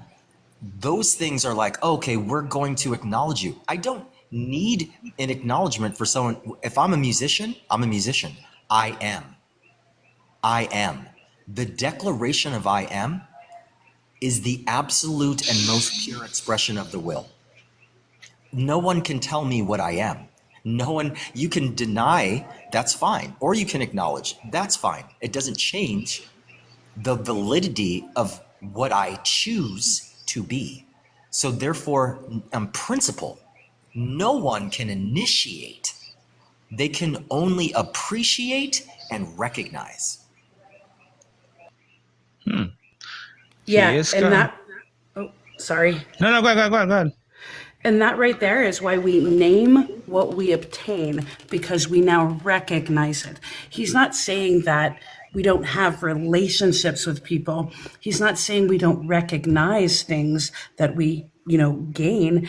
He's saying that the reason you can do that is because it is you. It is inherent to people. You can't have a person without relationship. It's inherent. No, you just can't do it. That is the nature of who and what we are. So when he's telling you these things, when the shamans gained this first perspective, they gained it because it's who they were. They already had the ability to do it because it was internal. It was something that they already were. So once they gained that, they named it. True. They are correct. I mean, if I'm going on the premise that Saul went on, if we go back to the Vedic days where the real masters of them were, they would have not necessarily have someone to initiate them. They never really had anyone to necessarily tell them. All they had, and I mean, John, this might swing into your Wayne house too. But they had a vibes. They had some sort of aspect of intuition to sit down to meditate. No one taught them an aspect how or whatever. They just had something within their being. So, and they meditated. No one told them how to reach that aspect of meditation, to go within the astral planes, to go beyond the aspect of samadhi. They sat down because of how they felt, and they went beyond certain limits. So they necessarily didn't have a guru. It is after they connected with Brahman or that aspect of God consciousness, it is then they translated what have been the rights, the rules, the regulations to how things would be procured and cultivated. So, I mean, I have to go when with Saul is concerned, if he goes back to Vedic times, that time, if we go back right down to the beginning where things begin, that is where it begins in nature. That is where it begins with the sages and so forth. We get that in all aspects. So it has that. I mean, we can go differently. But I love that each one of you have a different perspective and the way that you guys are carrying, because this is what I wanted more than anything else. You guys have made something more profound than I ever think it was. It has taken a life of its own. And this is the debate that I wanted for Checkmate. This is the element I wanted for these particular topics, because why? We need to have these particular topics on TikTok and on the platform, because a lot of people do not understand the different concept. A lot of people will feel the way Jordan is. He's very adamant and he's like, you need a guru. And don't get me wrong, as a Hindu, yes, I will give into that at some degree. But I can swing to where Saul and Sarah is, because why? I am not initiated. I was not Christian when I was young, as a child, as how, according to the Viva Sanskars, those steps, that's the 16 steps that Hindus follow. I wasn't given those things. I don't have necessarily a guru as in a godfather. My guru would have been, honestly, my dad, whatever, education at that point in time he had until he died in 2001. Everything else, and I didn't know about what I know now as Tantra child, what I've learned and cultivated into what is Tantra child. I didn't have that knowledge. Everything that I know about the Vedas, the Puranas, and the Gitas and everything I do speak about is what I taught myself. I taught myself to go through the aspect of reading all these books and cultivating the knowledge. Maybe more or less that hunger and that drive to teach and to guide, that more of, in some way, would have become my guru. Subconsciously, consciously, that became my drive, my more or less my stick that points me into the direction. So I could give you that too, also. But for me, I could go both ways, because even in the different Puranas that tells you to perform rites and rituals, it doesn't speak about your guru being there. It talks about having a Brahmin or a sage or a priest aid you. But it doesn't tell that you have to be initiated to perform this rites and those particular rites, because They are that level that you will need at, which is advanced, which is to go into tantric worship and even into tantra. There are certain elements that you can perform on your own. That is why you have right hand and left hand. But when you go more advanced, yes, you're going to need some sort of guidance. So I can go where Jordan is, and I could also swing to where Sarah and Saul is. Well, I see. I think I see what they're getting at when it comes to, well, you didn't have a physical guru, so there was no need for the guru. You are the guru, but you weren't the first being to emerge in the cosmos. My point again, yes. So you've always had guidance in one way or another. You can call it the algorithm, you can call it the Akashic records, you can call it the elements of nature, you can call it the planetary spheres. But ultimately, there's always been a guru present. The planets are physical gurus. We might not look at them that way. I mean, a lot of my initiations happened on the higher planes, but it wasn't me just perusing the cosmos randomly. It was me being initiated by actual gurus who had transcended. So even with Buddhism today, you're not having Buddhists attain enlightenment without the Buddha being their guru, or the other Buddhas from the past. So there's always been gurus, even when the shamans were being initiated. Like I said, the animals were their gurus. So they would, in their initiatic rites, they would get ripped apart by the animals, put back together, and they would embody the animal spirits. Then they would emulate it in the physical plane. So yes, if we're going to say you don't technically need, and that's not always. So you could say you didn't need that, but then you can't argue that you didn't have a guru that got you there in your past life.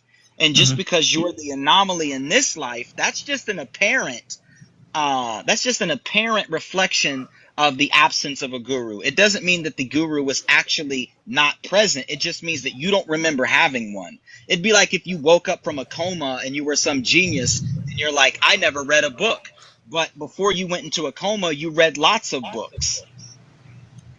So I guess if we're going to argue, I don't remember having a guru, and all I do is remember doing it on my own, and I haven't seen in the higher dimensional planes either, and I don't consider planets gurus, and I don't consider astrological or astronomical events as gurus, then yes, I would say, okay, fine, you didn't have a guru.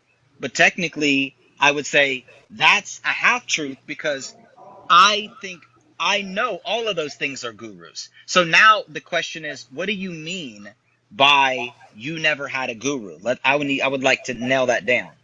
Yeah, we're just talking about a human individual. So when you said, who is Buddha's guru? Yeah, that's beautiful, because Buddha was actually a Brahmin and he was initiated into the Hindu system. And I then didn't ask if he was initiated. My question was, well, who was his guru? He had many gurus. Who? I don't remember their names, but he had many gurus. In the life of Buddha, he had many gurus. But correct me if I'm wrong, Tantra, did he not have many gurus? There were many Buddhas. And when we're talking about Siddhartha Gautama, yes. Siddhartha Gautama, then we're talking about an individual who came to a recognition and meditated. And the meditation was the initiation of their awareness, because the word guru, literally, as Tantra said at the very top, means the dispelling of the darkness or ignorance into the light. So this gu, this darkness or ignorance, and the ru, which is the light remover, the removal of the darkness, is a process and not a person. So when you're asking the question, who, that becomes, it becomes like a default individual as opposed to what. All right, I know where he's going there. He's going on the concept that, okay, Buddha, yes, would have been a part of Hinduism because of where he was born in Nepal and he was a prince, and Hindu traditions are very strong in those areas. So he would have been initiated some or the other. But as he grew older and he traversed life, he stepped away from the traditions of what he was brought up into, because he thought there were a lot of confusion, there were a lot of, Pharisees and so forth. So he stepped away from the norm and the traditions and the customs, and he went away just to more or less to rest and meditate, where he stayed and meditated for many hours to because enlightenment. So what I think Saul is going is that, okay, when he was at that stage, there were no guru there to teach him, to guide him, to show him and teach him philosophy and all these different things, mentally, spiritually. He just sat in one spot and he meditated. He gave up everything that was his life before. Now let me challenge that. So if he did this, right? Did Brahman or Brahma, Vishnu, and Shiva cease to exist because he didn't subscribe to the Hindu system anymore? But it's not about. Here's the thing. No, I need to know if they cease to exist. No, they don't cease to exist. No. Okay, so if they did, hold on. So if they did not cease to exist, do you think he sat at that pinnacle by himself? No. No, you're correct. So who do you think instructed him? If Not you who. read, if you Not no who. no no, you can say himself because everything is the self. But I'm once not saying, I again, didn't say the there are self. I'm not saying the self. You're using a Okay. word. I want right. you to tell me what it's. This is really simple. What Okay. does what does the word guru mean? Beautiful. This means darkness dispeller or darkness Great. remover. Okay, so Okay. a darkness remover. Now hold on. Let me my ask you a question. Hold on. Let me ask you a question because you asked me a question, so we can Okay. get this straight. What is the darkness that's being dispelled? Ignorance. Where does that come from? Not the come Atman or from. the Jiva? It doesn't come from either of them. There's no ignorance in that. In anything that you Ignorance just in the mentioned. Jiva? It's not about ignorance. It's about purpose. Right? It's about the play. It's about the character. This is literally what Krishna was saying to Arjuna. That the roles that are played. Thus, that was the very first chapter. What are you doing? I'm going to be killing my family. I'm a murderer. I'm wrong. No, it has nothing to do with this. This has everything to do with the corresponding roles that we take on to do what? To dispel the darkness. He told him about duty towards So Dharma. the duty, it's not about this person has some sort of ignorance. It's about this is the role that is being served as a part of the holistic balance of what is the truth. So Yeah, but what we're forgetting is the fact that there's a soul, and the Atman is the essence of that soul. That soul has a radius. Let's just, for the sake of argument, it has a radius, a diameter, a circumference. It has levels of orders of magnitude. The jiva can be at one loka and expand in that loka, or another, or another, or another. The initiate is to unite its soul with Brahman at every level. If it's Buddha, it's Tathagata Garbha. The Buddha auric vehicles has to align itself. In Kabbalah, they call it Daveku. It has to align itself with the Atman, or with the essence, the Ein Sof, at every level of existence. That implies that there's growth and development. So that means that ignorance is a lack of comprehension of its nature via the degree. So there is a dispelling of the ignorance technically. Jordan, can I ask you a question? My question for you is what did you just say the ultimate goal was?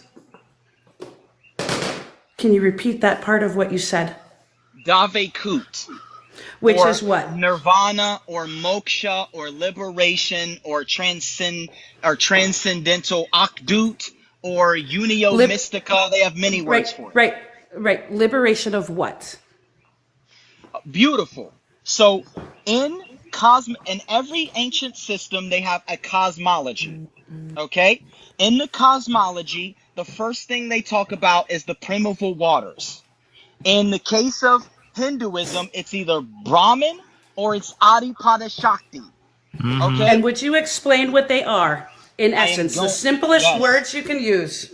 I am. So one is potentia and one is capacity. The potentia is the primeval waters. Capacity is the emergent property that creates a structure of data.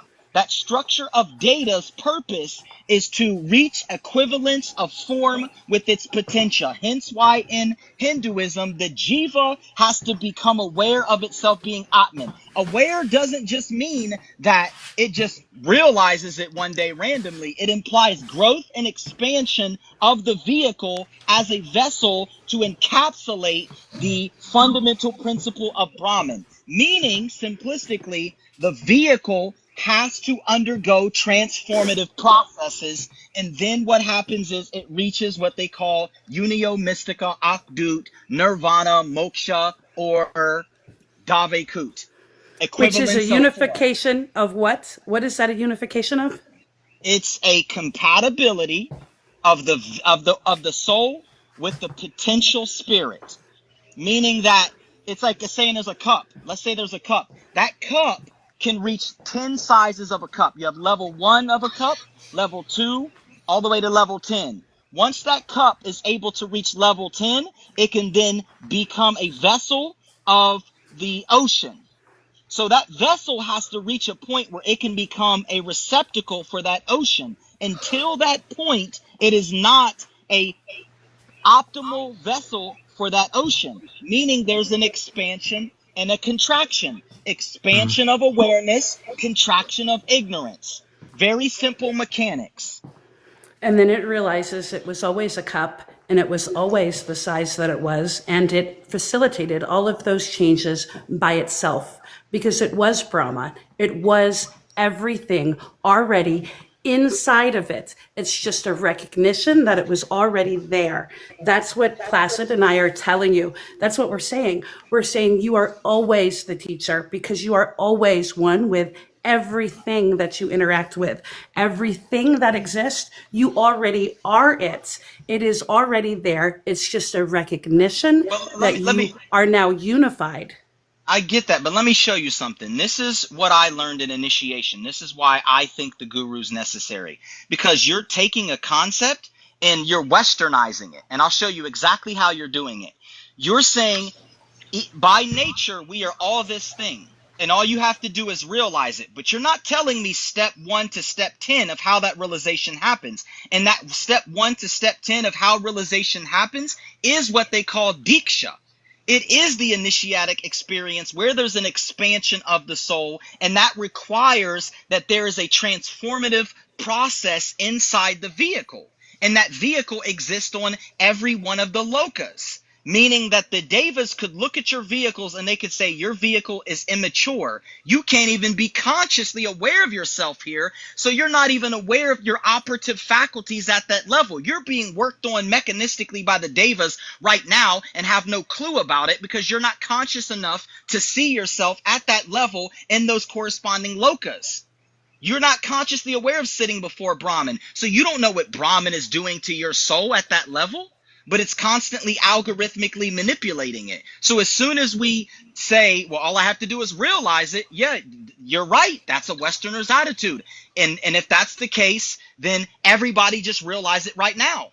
Just realize it right now and we'll all become Atman. No. What? So, Mike, this is what I think is important to see. When I take the seed and plant it into the ground, who teaches the seed to grow? No one teaches the seed to grow. Why? Because the process of growth is simply the union of the elements. When the seed is within the earth and there is water upon the earth and the seed, growth. Who teaches the baby to cry? No one teaches the baby to cry. Why? Because it is an intrinsic knowing of the baby. Who teaches the baby to eat? No one teaches the baby to eat. What I'm saying is that when we come to a place of learning and expansion, there is one thing, which is the connection which triggers the expansion. It is not the individual who says, now I know, and now because of this information, I know. Knowing is not information. That's a Western ideology. The Eastern ideology, the very idea of what it is to know is that which comes forth out of oneself that has already been there. Thus, the reason education is the root word educe, E-D-U-C-E, which means to draw forth that which is latent, that which has always been. So the knowledge and the things, the guru is not a person. A guru, by definition, is a process. You are limiting the process to a person. That is the argument that I'm making. That a guru, by its very definition, does not limit to being a person, but it certainly exposes that as a process. Well, let me ask you a question. And Grateful Human wants to be brought up. But let me ask you a question. If that seed was to just set in abeyance without the soil, because there's a guru for the soil, there's a guru for the water, there's a guru for the fire, there's a guru for the air, right? We have the gurus on our fingers. You have the fire for the thumb, the air for the index, the akash, the ether for the middle finger, you have earth for the ring finger, and water for the pinky finger. So this is how you invoke the gurus. The seed might have the potential, but it doesn't have the capacity. So by nature, the seed will always remain a seed without the guru, the soil, who nurtures it. But that's not, and I am, what you said is 100% authentic and correct. That has nothing to do with addressing the fact that guru is a process by means of interrelation and not limited to an individual. That's all that I'm saying. I agree. Yes, those things are gurus. Yes. Is there a removal of the ignorance into what is the knowing or the light? Yes. Is such a removal only done by means of an individual person conveying information? No. No. Is that a necessity? Hold on though. No. I agree with you, but let's put this on the table though. I agree with you. That is correct. But when we say the guru's not needed, a Westerner's viewpoint of a guru is, well, I don't need a person to teach me. A lot of them say that, and they don't realize, one, if you are at the level where you don't require a physical guru, you've had many gurus. That's why you're at that level. And next, but again, you're still, Jordan. You need to go back to the word that you're using. You're assigning guru as a proper noun. Like a person, a place, or a thing, or an idea. But a guru is a process whereby such proper things can be a part of or an element to. But a guru has not been, is not a person, a place, a thing, or an idea. So every time that you hold on, hold on. That's what you're saying. Hold on, because in Kabbalah, a guru is both a verb and a noun. So not only is it the action, it is also the thing in action. So it is a person, a place, and a thing, and no thing can ever not be in action because everything is a matter of the will. So if everything is a matter of the will technically is the only guru. Technically. Then what you've done is, if we're going off of a different definition, if the definition is an assignment, that's the nature of the conversation that we're having right now. If we're saying that a guru is this thing, is this person, is this place, is this idea, that's different than the Sanskrit original definition for guru, which is the removal of the ignorance into the presence of the knowing or the light. That removal is not a person, is not a place, is not a thing, is not an idea. It is a process. So Yes, if but you you are can't. saying But that hold this on, is a, you can't separate process from a thing, though. Show me a process where there's not a person, a place, or a thing involved. I'm not saying, I said that the element, show me a seed that But grows without being in the ground. I didn't say that the interrelation wasn't necessary. I said it was necessary. yeah, What but I'm you said saying it's is that, not these things, and I'm not saying it's only a person, a place, or a thing. I clearly said correspondence, relationship, integrality, and so forth. Brahman is everything. So if the guru is Brahman, which by way of the ancient literature, the Sanskrit literature, Right. the guru is Brahman, and Brahman is everything. It is not is only the nature of reality, it is the degree of reality. Every great. deva is Brahman. Great. So then what you have acknowledged then is that the everything is the reason, is the why and the how for the something. So the everything is the why and Say it how again. you're recognizing that the everything, which is Brahman, is the reason why and how for a something. We're moving from the absolute to a particular, right? So Mm-hmm. everything is everything, and something is a one piece, a selection of the everything. So that's fine.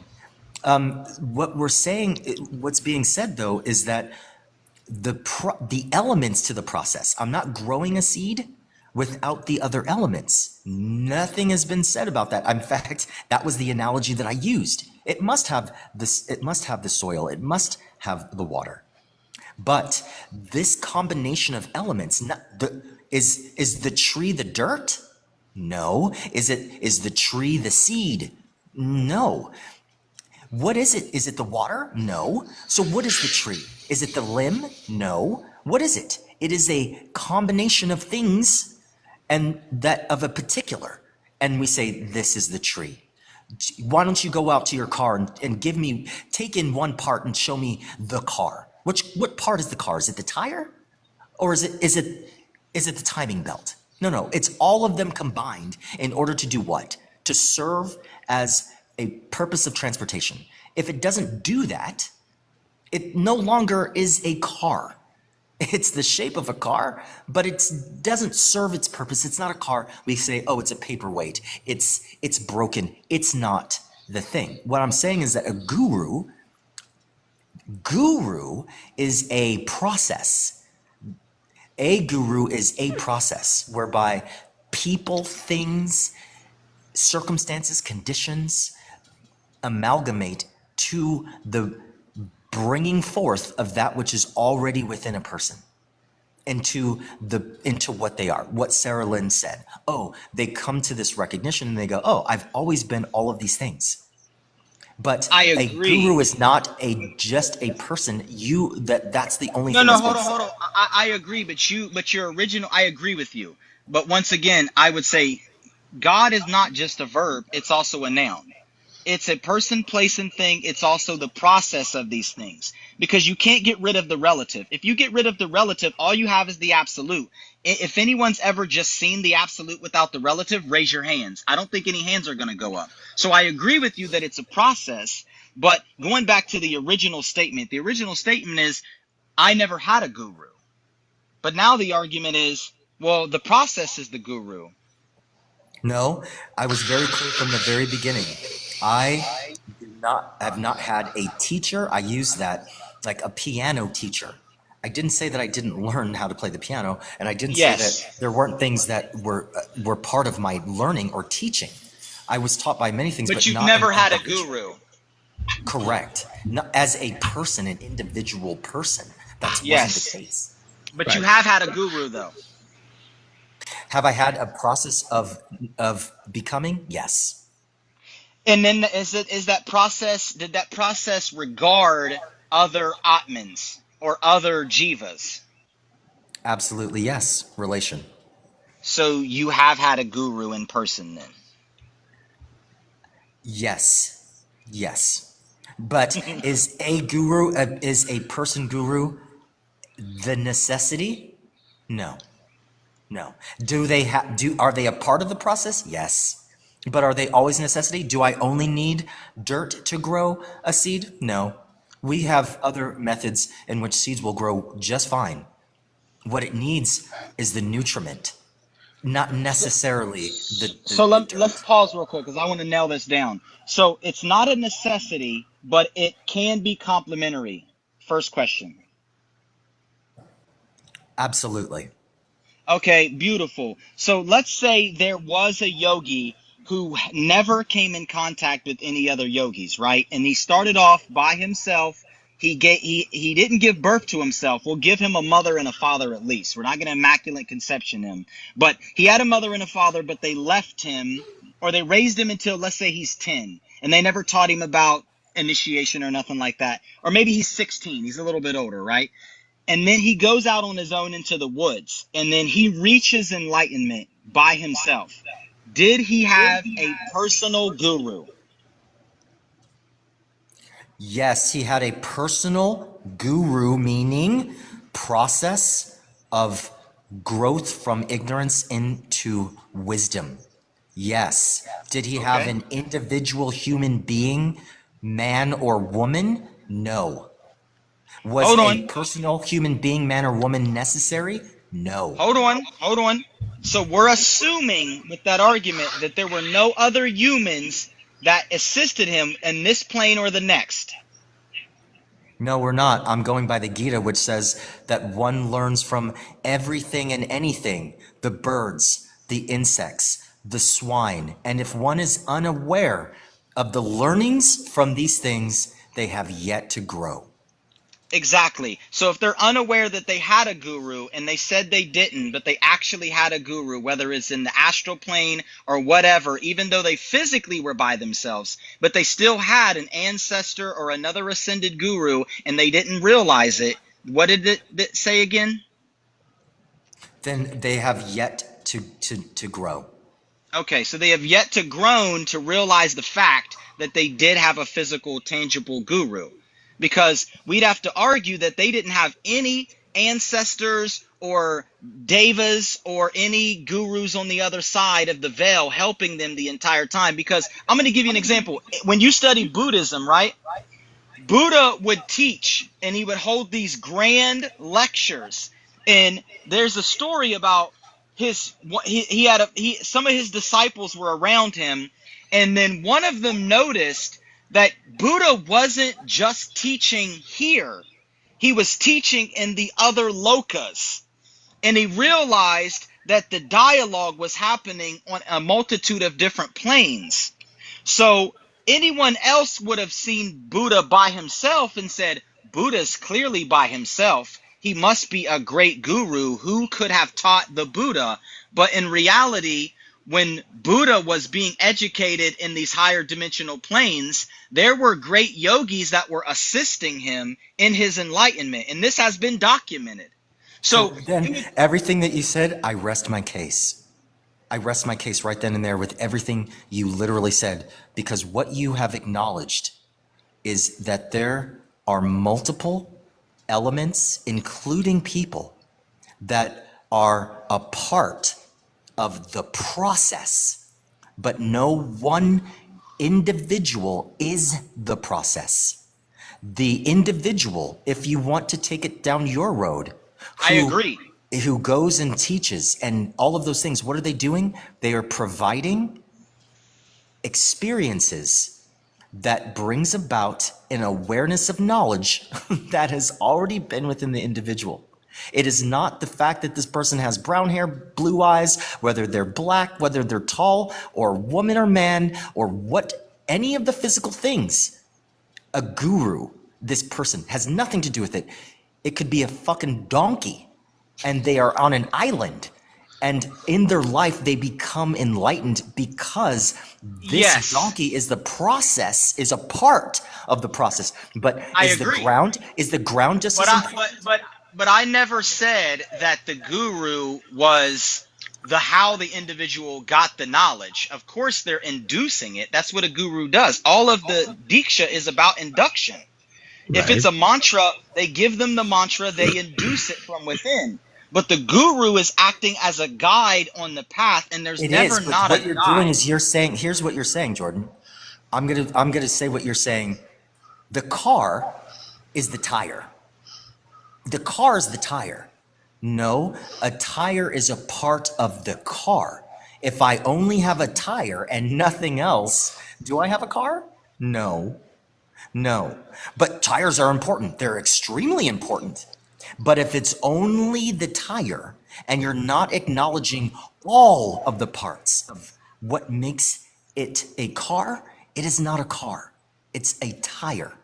So when we say guru and we're using the Sanskrit, the definition of guru, which is the removal of ignorance into knowledge, it is a holistic process whereby a human being or other beings or things are elements within the process. Of course.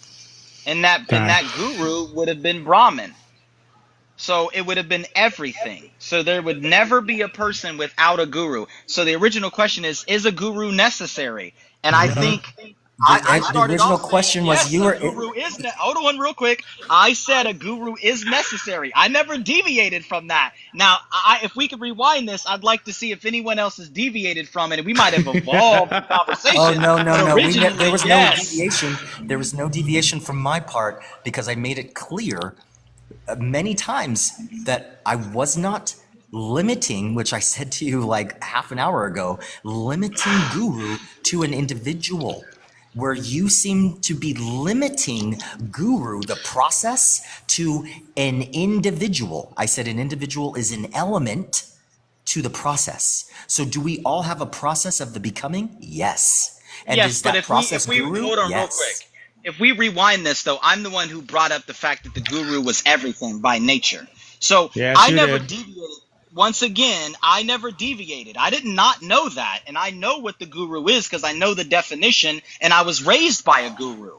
And I was raised by other gurus. So then you'll go ahead and agree right now that guru does not necessitate an individual person, since it's a process and it's everything, right? No. Here's the problem. If Oh. people, hold on.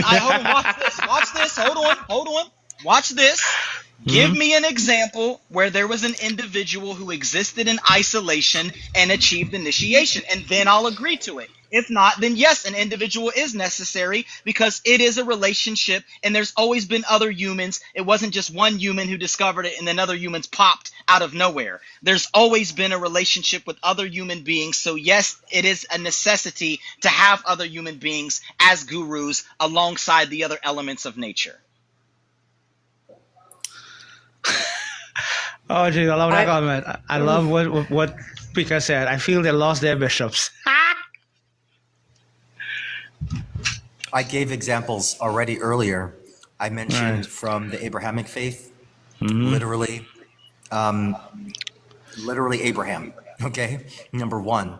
I mentioned from Zoroastrian faith, Zoroaster. Number two. I mentioned Buddha from Buddhism. Number three. I had already mentioned these. Those are examples of individuals who did not have a specific guru. Did they have relationships with people? Yes. Were those people a part of the process? No. They did have gurus. That was incorrect. Buddha had a guru. Who was the other guy? All those guys you named had gurus. Zoroaster he did not have a person, nor did Abraham, nor did Buddha. Listen, Abraham is a fictional character, first off. And Wow! so now these fictional characters didn't have gurus. Fine, okay. I All right, hold on. concede. Wait. Okay, I love where this is going. So, two things, or actually one. Would you guys allow, Sarah, this is you have your input also because you're on the panel, because there's a lot of stuff going on in the comment section here, and I love where it's going with them too. Would you guys like or be okay for me to open the panel and bring up certain individuals so they can state, do we need a guru? Is a guru essential? What do you think? I don't have an issue with it. Saul? Bring them up. Jordan? Yeah, I don't mind. I have one more thing though. Sarah, you have a guru though. I do have many people that I work with, but it's not necessity. No, you can't say my that. argument. You don't know if it's necessary because you've had a guru. I need someone without a guru like Saul. Saul can have the argument. He didn't have a guru. So, all right. So, again, we're all on the same page. So, this is what we're going to do, people. I'm going to expand the grid where you guys are going to come up to state whether a guru is essential or a guru is not essential. The individuals on the panel are going to debate, or will go agree, or they may disagree. You guys okay with that? As in those in the panel? All right. For those who agree, show hands, and I'll bring you guys up.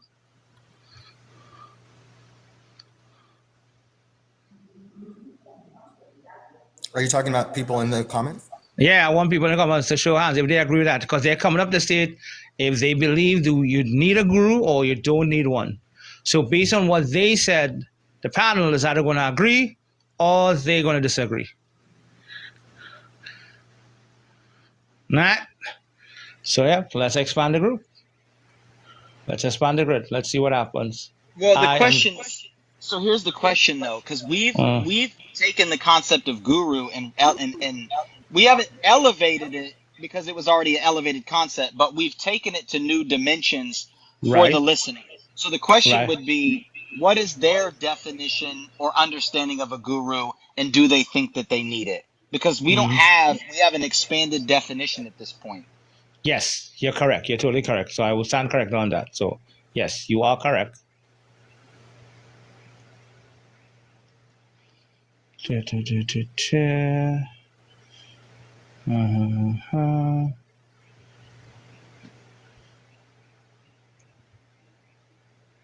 Let's use the up top point. 1, 2, 2, 2.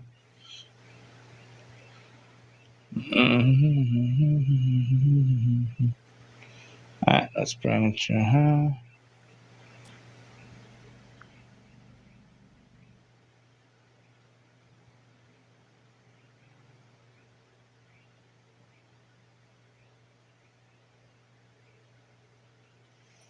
All right, let's bring that up.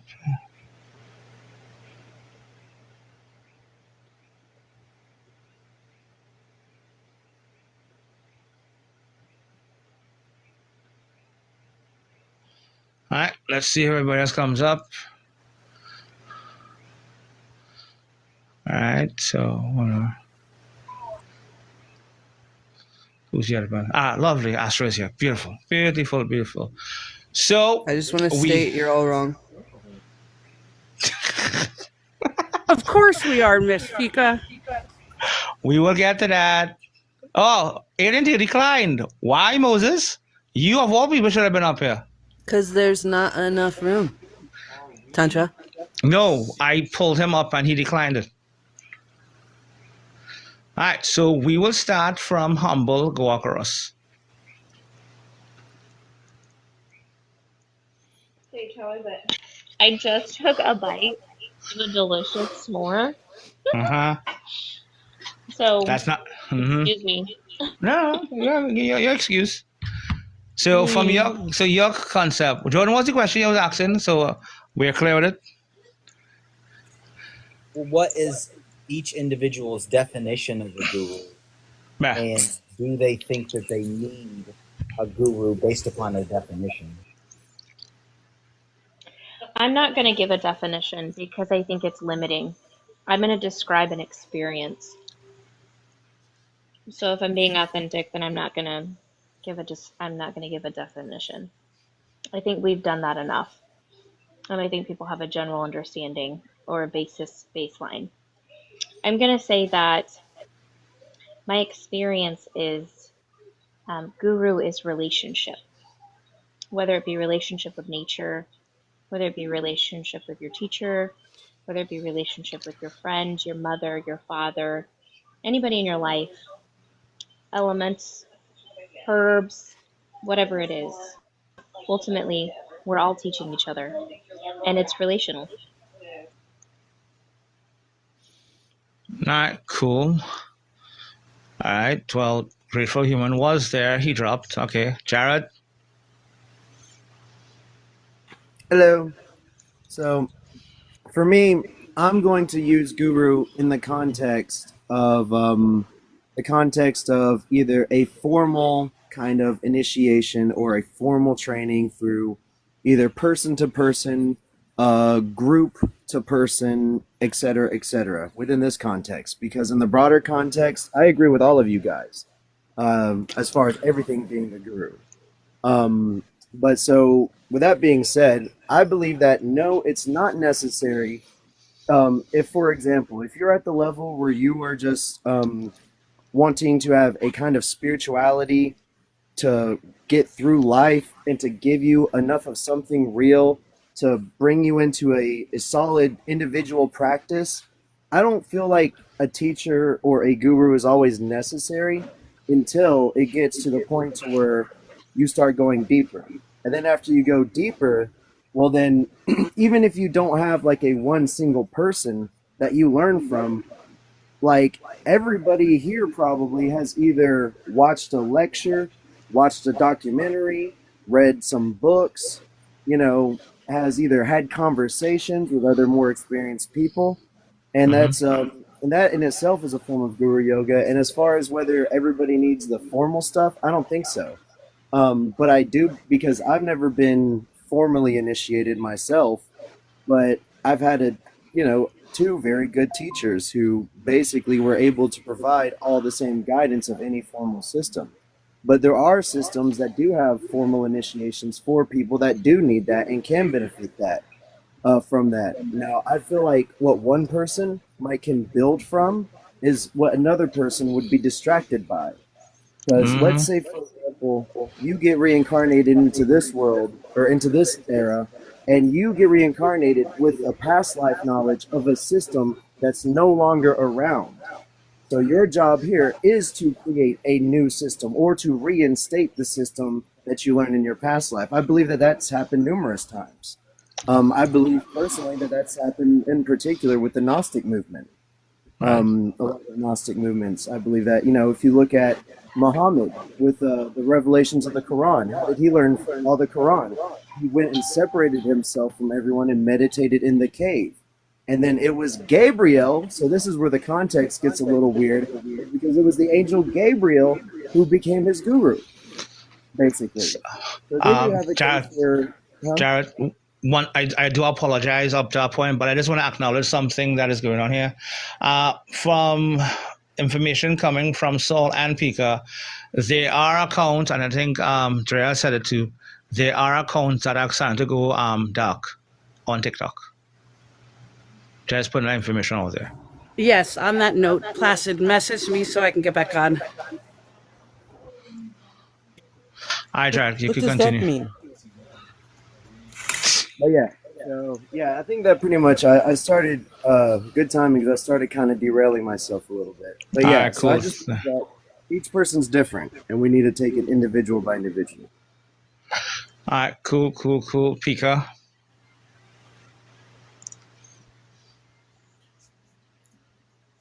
A guru for me is the cause Right. affects the teacher. Mm-hmm. So whatever has caused you to move, whatever has caused you to look at situations, to reevaluate oneself, to relook at a situation, that's the cause. So that's the guru. Nice. Astro. So is the question, what is a guru or do we need one? Yeah. Mm-hmm. Well, I mean, It was, how do you define guru? That's what the that too. question was. it's like a counselor, an advisor, the other, because as you know thyself, that it needs to be directed to another to complete it. So Mm-hmm. there's a completion there of mastery. And through each other, as you know thyself, you ascend. So therefore, you can decide to stay at a certain level of your consciousness. But I do believe that there is experiences that are learned through others and then through the self to learn the applications of life. All right. John had a question there. Are the planets alive? What do you mean by the question? Hmm? What does he mean by the question? Because alive in the sense that we're discussing are just organisms that exist, etc., that have atoms and do things, then yes, it is. True. All right, beautiful. It's what? Chico? Did I say that correctly? I didn't want to say it Bro, pronounce that's wrong. Bob. What's up, Bob? Hey, all good. I wouldn't know. Wait, Bob as in Brother Bob? Yeah, this is my music account. Yeah. This is my music account. Wait. Is you giving me all that fucking sass in the comment section? You know it's love, man. What's the matter with you, Tucker? What the blood? I nevertheless answer the question.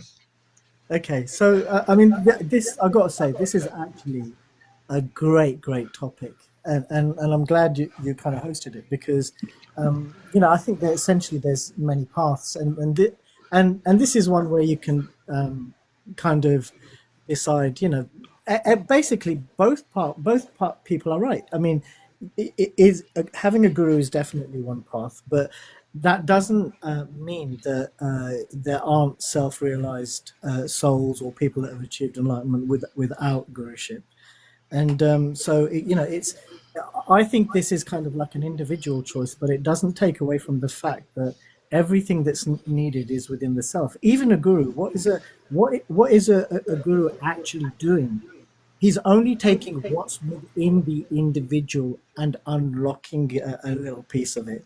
But that doesn't mean that the individual is realizing or attaining levels that are not within him. Everything is within the self. And if you look at just even the definition of guru points it out, gu means darkness, right? Gu means darkness and ru means light. And so the transition from darkness to light. Earlier on, Saul made the great point of a seed.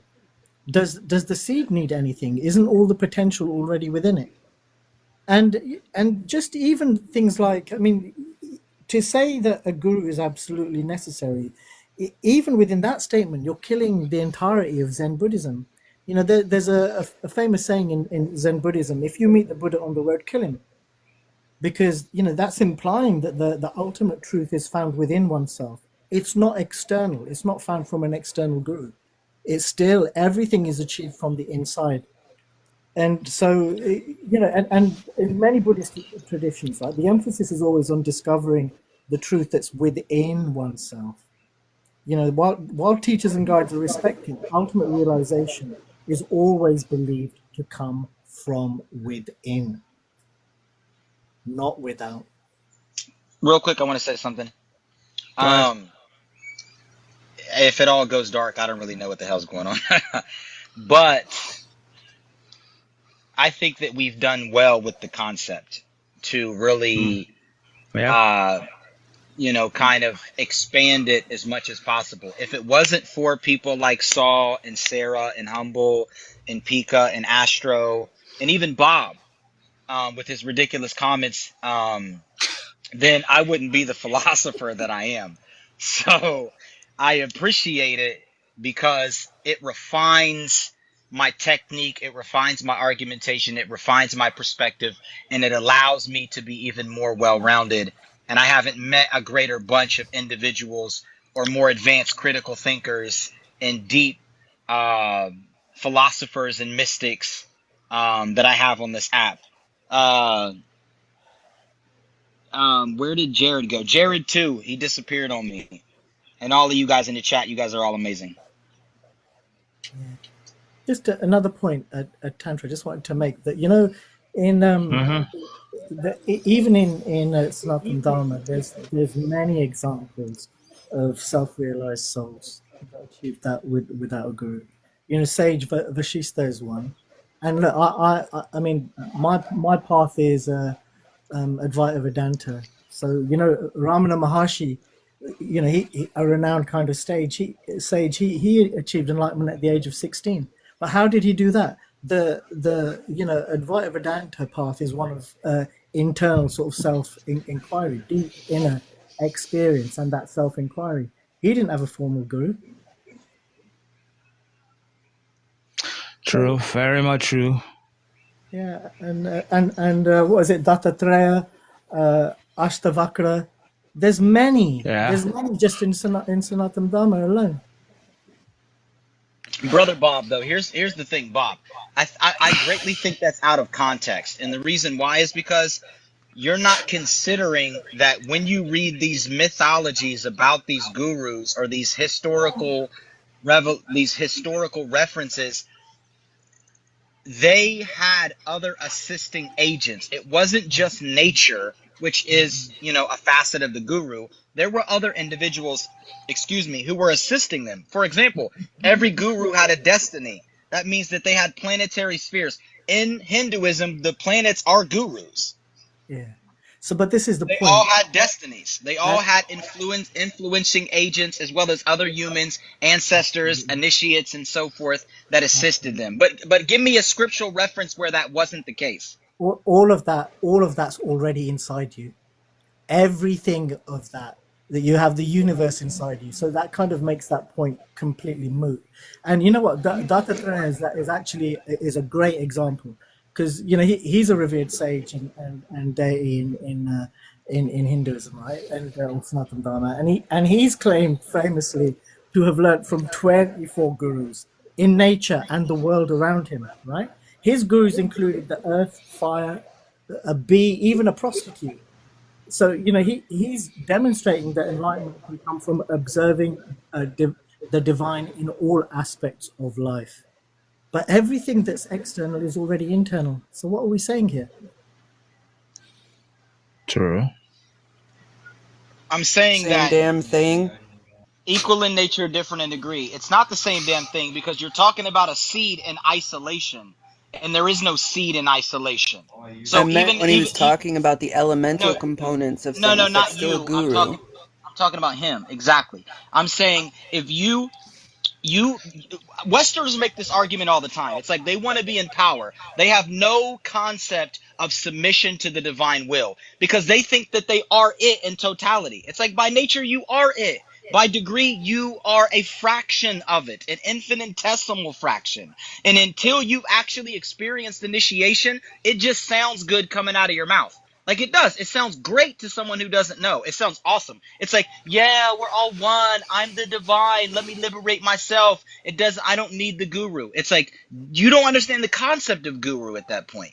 It's not even a worthy discussion, because you're arguing a seed in isolation. It's not, but this is weird, but when Brother Bob, I have to agree with him, he's not arguing a seed in isolation. He's going to the very source of what it means to be a seed, which means to express that which is already within. And the rest of it is simply the elements that are a part of the process. You, Jordan, are using a definition in isolation. You're saying you keep using it within the context of a specific person that is guiding another person. That is a part of a process, but it is not process. I said planets are gurus. I'm the one who said everything's a guru. So what I'm saying is there's never a person, unless of course, for example, we argued about this, and you know what we ended up saying? Everything's the guru. And there are ancestors and other initiates and yogis and planets and everything assisting you. So no one ever does by themselves. You're arguing. Before you guys go in another circle. You're saying, all you have to do is ask him then. Ask Brother Bob what he means when he says guru.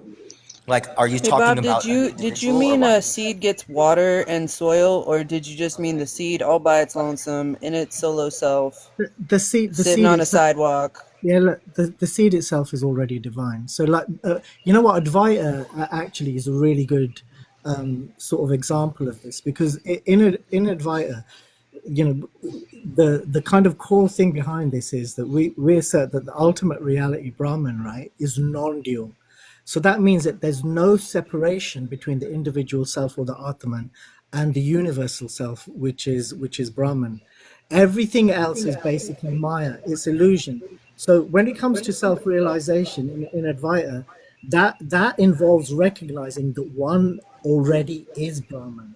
It's not about acquiring something new, but shedding the ignorance about one's true nature. So, because and this comes down to the authority of the inner self. Since the self's already divine, right, Advaita posits that the true guru resides within as the Antaraman, or the inner guide. So it's already within you. You have everything that you need. That's essentially the non-dual nature of what Advaita Vedanta literally stands for. Yes, Which but is why we're that pathway confusing of nature with internal degree. Like, one of the biggest things I think philosophically that's not understood is nature and degree. We're arguing about the nature, but we're not considering the degree. As soon as you consider the degree, which is where possibility becomes actuality, where the potentia emerges into a capacitated state, you automatically have to acknowledge that the Maya is the thing that allows for the awareness, the self-awareness to emerge. Without the Maya, you would just be pure awareness. You would have no awareness of self other than just being pure awareness. Why do you think it gave birth to itself? So, Contra, do we have some sort of like, rolling tally here of who's going next and what? I think Angela just got up here. Astro hasn't had much to say, and neither has Pika. No. I was just waiting for Okay. No. This is what it's supposed to be. It's supposed to be a Discord. But yes, I was going to more or less allow them to get an extra 2 minutes and go to Angela so she could come and say her stuff and so forth. So yeah, but this is what checkmate is about. It's about some sort of Discord. So continue. I'm here for it. Do we just unmute? Like, what's the No. flow, Okay. my friend? Okay. So So I think Humble, everyone was answering the is it needed, and I hadn't answered it yet. So. All right, so this is what I will let Jordan finish off what he has said there, and then I would let Angela's come in. Jordan? I'm all good. I'm listening. All right, Angela. So I think Jordan's making a lot of great points about nature, but I think nature is a word that becomes redundant at a certain point, the same way that guru has become redundant. Like, once it becomes a certain level of absolute, there's no longer utility. So when we talk about like the Maya and the illusion, human design basically says, well, and astrology says as well, and Astro, I'm surprised you didn't pipe in with this, that there's like mechanics of the illusion, right? And the mechanics of the illusion are the limits of the nature, not just the limits, but the unfolding. And it could be argued, to what degree do we or don't we have free will within that? And I would be inclined to say that we largely don't, in terms of when you look at an astrological chart, you can see the unfolding of the entire life. And the same with human design. When you look at a design, you can see the nature of the human. And so there's a limit to how much we control and through the force of our will determine reality, right? There are certain blueprints from my perspective that we're born into. And so if that's the case, then well, I was being critical about making absolutes that make arguments redundant, but I'm about to do the same thing, because the answer to the question, is a guru needed? Certain people by design are going to become Buddha. Certain people by design are going to be ordinary. Certain people by design cannot awaken their kundalini themselves. They do it through the grace of others or the planets or like transits. And so I think that when we ask the question of like, is it needed? I think it depends on the person. I think some people are born knowing it, and some people need to be taught. Nice, beautiful. Astro. Can I just say quickly on Angela's point, just on Angela's point, you know what, I love that because, for me, kind of human design represents kind of like a circuit board, with all of the different gates. And because we have different circuitry and different kind of gates, there's going to be blockages. And sometimes when you have those blockages, you might need a mechanic. And that's when a guru can actually kind of step in to help kind of alleviate some of those blockages, maybe to Well, write that means that we need one and from time to time. It's not an absolute no, right? I mean, Right. just like the seed. No, and I agree with what you were saying, Angela, like about the that some people are just meant to be here, like at this level. That's their limits, you know? It's that when we don't know our limits is when there's a lot of chaos that goes around. But I think that as Pika, like I was saying earlier too, and the seed needs water, right? Because if we're all the seed, that is all that it needs to grow. But then there's a representation that we're missing of the other that's a whole, right? Yeah, but the nature of the seed is also going to be different. A cactus, the amount of water it needs compared Of to like a course, marsh plant, right? of And that's course. all determined. And that is the Ah, nature. beautiful. Right, but I wasn't arguing that particular perspective. I was just talking about a seed. All by Well, itself. real quick, Angela. So when I say nature, to clarify, I'm referring to the fundamental essence of all possible seeds, not just one seed, this seed, that seed. The nature is the absolute unchangeability of it. Like they say that the Atman is unchangeable. So if it's unchangeable, it's Right, referring. If it's hold on real quick. If it's unchangeable, then that's referring to something that's absolute. right. Anything But that's that's subject to where, changeability is a degree. So if it's a seed and it has DNA, then it has the potential to become anything within its genomic construct, right? It can unfold those yeah, I possibilities get via it. that. But the That's thing is, degree. this is what I'm talking about, absolute redundancy in the use of your definitions, that the Tao that can be named is not the Tao. And so when you get to a point where you're defining nature that broadly, yes, it might be true in an absolute sense, but it nullifies any capacity for further conversation. So that's why I was saying, like, if we want to speak pragmatically, we need to have definitions that are not absolutes I because of that disagree redundancy. because the ancients, so this is one thing. The ancients all use the absolute and the relative. There's not one ancient text you could show me that doesn't use absolutes and relatives. And they speak in absolutes and they speak in relatives. And when they speak about the nature of a thing, if the nature is Brahman, then the nature is fundamentally universal. It's universally applicable. If you're speaking about the degree, now you're talking about attributes, qualities, characteristics, traits. That's where we get Right, specific. but that So goes without saying that everything is Brahman. It just becomes redundant if you zoom out every conversation to an absolute. It becomes redundant. In order to discuss, we have to speak in degree. and when And we speak in degree, we It's must just recognize that. Hold on, fascinating. real quick. And when we speak in degree, sorry, humble, I'll let you go. When we speak in degree, that's when we have to acknowledge that the degree never loses its nature. So it doesn't matter what the degree is, the nature is the same. But a lot of people will, it's convenient that when we get trapped in these relativistic arguments, my nature is the thing, so I am the thing itself. So, abracadabra, therefore it is. No, Right, but you have to acknowledge the differences. you're literally describing a if duality there. Yeah, a duality, separation between the Atman, which you said is unchangeable, and yet right, in Advaita Vedanta, it's non-dual. So the point of what you're saying would make no sense to Ramana Maharshi or to any other practitioner of Advaita No, Vedanta, because what you've because they done just now, because the what you ultimate reality strategically, for them. And hold on, what David, you, one second. Let me just land it, and then you can come in. Because the point is, ultimate reality for Advaita Vedantist is that Just so we're the clear, I was coming in and you usurped my position. okay, just one yeah, Mm-hmm. second. Please let So me hum, finish Yeah. once. It's really short, I swear. Right, ultimate reality is It's rarely non-dual. short, so to be There's no real. separation between the Atman and the Brahman. But everything that you're going to say, Jordan, is that no, everything is dual. But then what does that do to a non-dualist?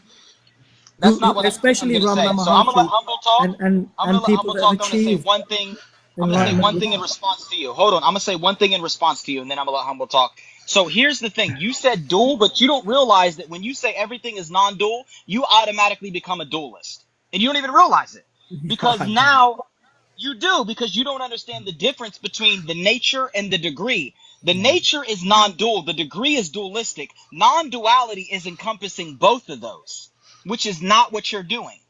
But Right, but anyways, if we want to answer a question like, is a guru needed? In an absolute sense, everything is guru. We've established that. So in order to answer it pragmatically, we cannot exist in the absolute. But yeah, go ahead, Humble. I'm gonna go first because Humble gave me permission to. I asked her in the comments. And what I'm saying, Jordan, is Angela's right. If we don't have definitions in which we're working by, we can't have this argument. Because in absolute, we are the guru. We don't need another one, which is exactly what Saul and I have been saying the entire time. So we're in agreement. All right. Cool. Humble.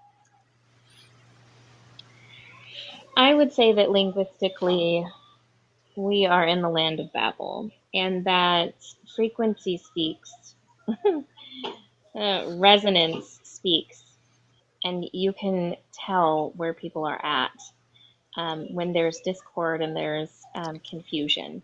It's because they're not on the same frequency. They're not speaking the same language. It doesn't matter if the words are the same. You could be speaking English, but the frequency and the tone of that resonance is not going to meet that person where they're at. It just isn't. This is why music is so beautiful, because each of us have our own frequency. So, guru or not, nature is a teacher. A guru is something that nourishes us, and each of us, by degree, is nature. We go to school, we learn. We have parents, we learn. We have friends, we learn.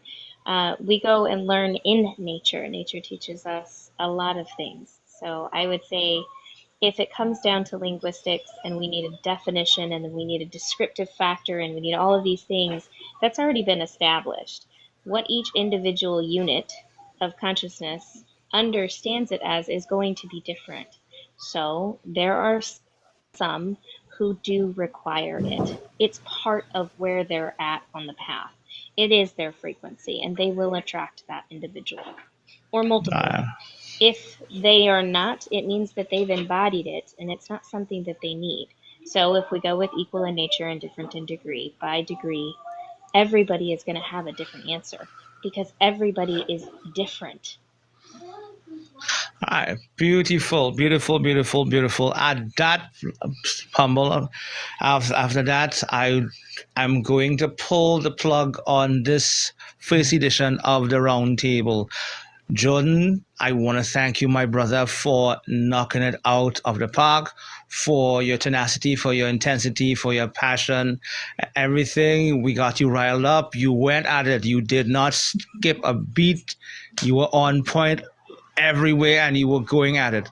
So thank you for being the antagonist. You came in exactly at the time I needed you, and you did marvelous job. You had backup from Sarah Lynn. To everyone who came in, Angela, Pika, Astro, Bob, and everyone else who came in and added to this conversation, to those who were in the comment section, making your points and everything. Thank you so much for making this particular episode, the first episode or the first installment of Checkmate, a hit. This will be going up on YouTube. With that, yep. One quick thing, I just want to give a shout out to the guys in the comments, in particular, kind of Paddy Joey, because I don't want him to go unnoticed, because you know what, he's just made such a great point. It's a killer point, and it's true. It's kind of like the ultimate truth of Advaita Vedanta, which says that duality sits on the lap of non-duality from the position of having a jiva. Right. And if you unpack that, that kind of tells you everything that you need to know. Thank you. Thank you for that. So, what I want to do is thank everyone who has been a part of my life, who has been a part of my journey, my growth, and even part of my conviction. You guys have more or less aided me to become something to be a content creator. I wouldn't say anything higher than that. To be a content, I still am at that point that I look up to all of you as the major individuals, the elders, the inspired ones that I still lead from. If this does mean this is going dark, which is going to be fucked up, it has been a wonderful journey on TikTok. I know that we're going to find another app, some or the other, that has all this quality, all these characteristics that we can go live once more. But other than, if we don't, we always have it. We have Instagram. I am on YouTube. I'm on Facebook. So we will find a way to reconnect once more and to continue these particular lives and the discussions, because why? It is needed in the community. It is needed very, very much. It teaches a lot. It shows that we are diverse, though we may think differently, we may watch things differently, but yet we have that common bond to be able to guide, to teach, and bring about awareness. And that is one thing I wanted very much with this live, and you guys helped me so much. So from the bottom of my heart, I humbly thank all of you for participating and making this a specter, and I hope that it continues down the road. And once we can figure out the logistics of what takes place with TikTok or anything else, we're going to be here. So I want to thank everyone who has been a part of my life and a part of my lives. Aw, that was touching. Also, Yes. this was tame as shit. I expected way more. And why did it sound like a goodbye rather than a hello? Sorry, Pika, It that was it so wasn't it. fun. No, I'm saying I was waiting for like some actual punches. Like this was a very tame first live. Like I thought we was Wait. getting there, but then y'all backed off, and I'm like, oh, okay, someone must have got hurt. Wait until you are sitting sitting on checkmate, and we'll have that. I don't know. I You thought could get a little more involved. Placid had to call in backup. No, I thought know. Placid and I threw some no. punches. He didn't call him back up. I just saw the comments, and the comments like, okay, yeah, Sarah would make a good thing, and she came in perfectly. The only other person I wanted to bring up that point, Pika, would have been you, but I didn't know how that would have played off. That would have just thrown everything overboard. I know. It would have been great. Yeah, but don't worry. Placid's talking so much crap right now, it's ridiculous. Mm-hmm. All right. I just want to say I love y'all, and I'll probably be back tomorrow. Yep. Yeah. Let's see if how we figure out a workaround. I'm not worried about it. Yeah, that's it. I need a workaround, so somebody's gonna hook me up with how to do the tech stuff. Right, Placid? So we can throw some more punches? Yeah, Well, I'm getting it has I'm putting it in the Discord now. All right. So what we looking at? Instagram for now, if that is an option right now. Well, and I'm gonna it's be probably not on last that TikTok. long, y'all. So we'll have to do something. We'll have to, like. Yeah, what? we're gonna do something illegal. Jordan, you ready? Oh my no! Come on now, Pika. God. Why? Said, oh my no. Why? So this is what we need to I find didn't an say app. nothing. We don't know how long a TikTok is going to be dark, so we need to find something. If it's Instagram or we're going to go to fan base, you guys are to let me know where all are going, so I will be able to follow you guys and come join the bandwagon. I checked Fanbase, and it's the one that's the closest to TikTok. All right, cool. Can All right, I just say one thing to Jordan real quick? go ahead. Jordan, remember that question you asked in your live all those months ago about what would you do when faced in the place of going to prison or admitting that you did something? We're kind of at that point, so I'm definitely going to go against my ethics and do something to work around. Well, good luck to you. Yeah, we're all gonna right? break I that did my stick. time. At the very least, it'd be a fine. This ain't jail time look, over here. look. Okay. Look, I've got an inflammatory question that I'm a little bit tempted to ask. Jordan, would you state for the record officially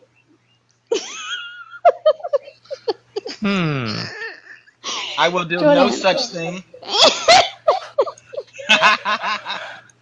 It seems as though he knows the question before it's Oh, asked. He Okay. does. He Let, does. let me let me state something before you choose not to answer. No For those I'm answer not is going to ask also it. an answer, Do I'm we not know? going to ask it.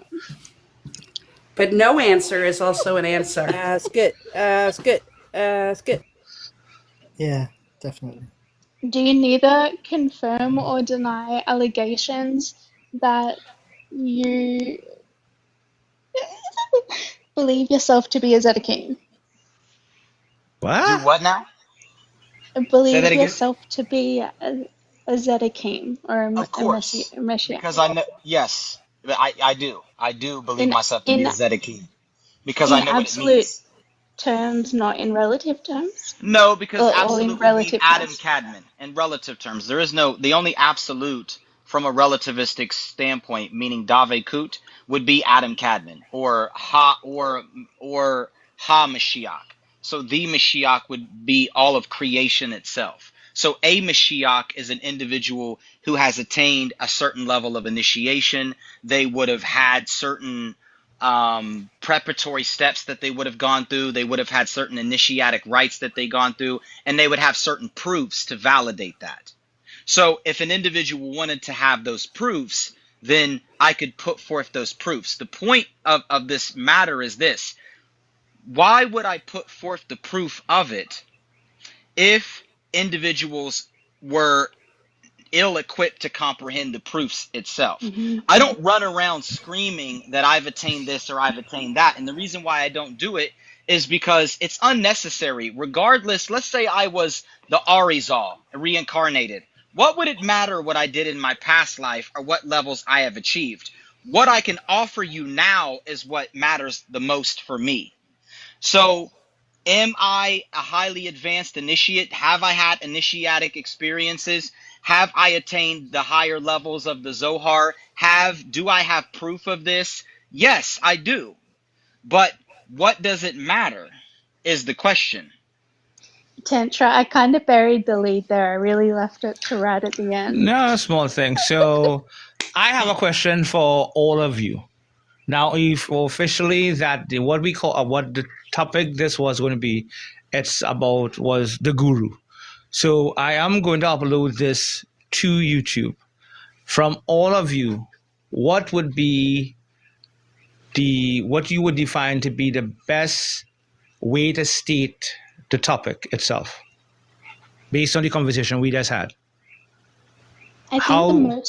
the most time was spent discussing the question, is a guru needed? Is a guru So necessary? so use that. So then I don't know. Do I put that as a I guru would say needed? Jordan and Placid play on the merry-go-round would be a lovely title. Ah!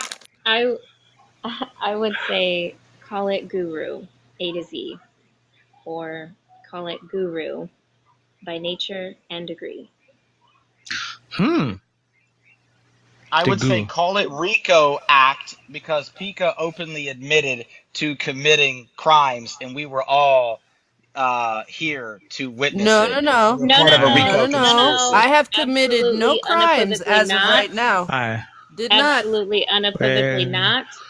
No. That is an accusation and a claim which lacks verifiable proof. all right. What is Okay. it? I Now So think later, I think premeditation may be used. all right. Go ahead. Wait. Hold up. Going is a back to guru come. necessary? Is a guru necessary? Is a great No, title. I can add that to the end, but I want to go back to what Humble just said. I want to go back to that because I'm going to add that in brackets. I just want to hear to go back to what Humble said because I I want. would say call it guru by nature and degree. Right. So I'm going to put that as the main title, and then in brackets is the guru needed. So yeah. Yes. So yeah. That is what I'm going to put. Lovely. So beautiful. So everyone, thank you once more again. I will see you tomorrow again on a live. because I don't think TikTok is going to go anywhere. But let's hope for the best. I mean, Let's it's hope going down for some. it's Like, going it's on for already going some. dark on some. Well, let us hope when the president comes into play from Monday, it gets that 90-day, grace, and things could happen. Some positivity could come out of that. It gives them more time to work on stuff. So let's see what happens. All right. So everyone, Astro, thank you. what the stars say? We getting TikTok back? He already did this reading. I know. I was giving him an opportunity. Damn.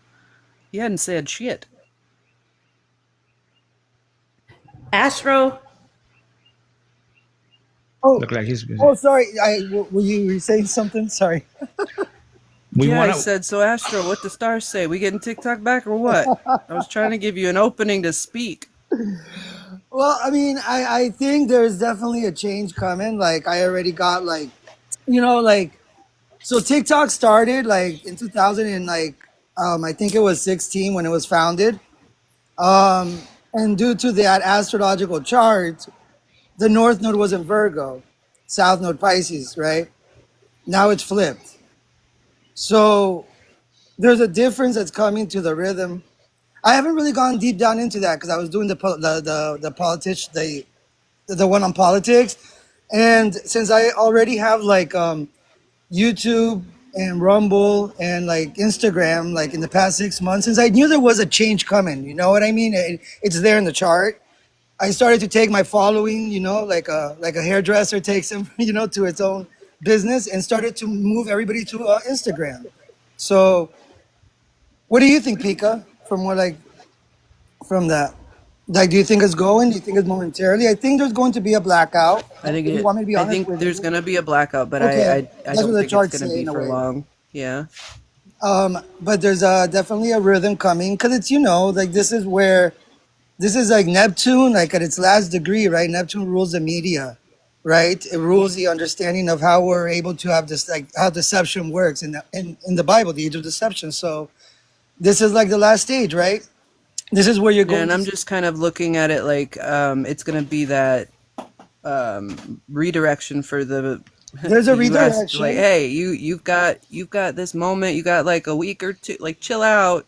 Do you come back? And we can go deeper into it. Is it the universe for us to, as man, to really stand up for what we value, right? And it's also where the media and the government, as of now, you're going to see who's telling there's going to be a separation that once was united, is what I'm trying to say. Who's telling the truth, the government or the media? Mm-hmm. So the story is going to grow on that, and it's exciting. It's a Pluto in Aquarius. The last time we had that was in the 1777 during the American Revolution and the French Revolution, right? Where it's been in cycles that it's happened, right? Remember, prior to that was during the Spanish Inquisition with Martin Luther and the Protestants and all that. I think we were talking about that. So we're in that timeline of nature. Now, as Jordan says, it's that similarity in nature that passes through cycles by different degree of observation to solutions, right? So we're at that point right now. Okay. And so, are you gonna let Placid and Jordan have closing arguments? Me? Hmm. Yeah, let's have that. Yeah, Jordan, Saul, closing comments. That may start a war again. My only comment is, Jordan, it's gonna hurt real bad. That's it. Ouch! That's so good. Come So, on, baby, make I it hurt agree. so good. It is Sometimes definitely gonna hurt. love don't feel like it should. I agree. It's definitely gonna hurt when I have to pick up Batman and break him over my knee. So in this case, not you, Tantra. Saul's taking your place. Saul's the Riddler. So, well, riddle me this. You merely adapted to the dark. I was born in it. Okay, Bane. Okay. All right. Hey, See, I didn't Okay. see him as Bane. I You know what's totally clocked interesting? him as Because in that Alfred. scene, he I'm just says, saying. we are, he said, oh, theatricality and deception, powerful agents to the uninitiated. But we are initiated, aren't we, Jordan? Well, let's put this We one. are. Let's knock this What's one in out the of the park. good? Come If on, TikTok Diamond. doesn't go dark and it survives, all right, let's promote it from now. The next round of checkmate, it's going to be me and Saul with free will. That's Dated what that Saul so I meant can by just X out on my calendar. I'll be busy. Actually, I would Tantra. really appreciate it if you could just ensure that it's ready to go and roll out either for YouTube that you guys do this, or if you do it in Discord, Or so that Instagram. regardless there can be an attendee. Yeah, attendees. So because I would like to be there for this one, and I don't think that whether this app survives or not for 3 days is, relevant. Let's find a different one. Resources, strategic. I'm here for He solutions. also goes live on Facebook at the same time. Did you know that? Yeah, but Exactly. I know I do go there, but let's see what happens. I'm not pleased with it. If I have no choice, I'll go there. I'd rather run to Instagram because it's a little similar to this. So Saul and I let's see what takes place with TikTok within the next 3 to 4 days, and then we'll work on something. If it means we go to another app, but eventually, if it's just going to be Instagram and Facebook, yeah, I'll make it work. Mm. All right. But I think Tantra. what Jordan was, yeah, Bob, what's up? Yeah, I was just going to say that. So just for Caddy Joey, this is all for Caddy Joey down there because he's been an inspiration, and it's kind of reminding me that. So from if the ultimate reality is Brahman, right, which is non-dual Advaita, yeah, that the only truth and that is the only truth. Then any multiplicity, which is duality, right, is an appearance within it. So duality is an appearance within Advaita, within the non-dual nature, right? And you know what avidya is, right? So the concept of duality itself is avidya. So any form or experience of separateness, subject and object, self or other, all forms of diversity, even nature and degree, is avidya or ignorance.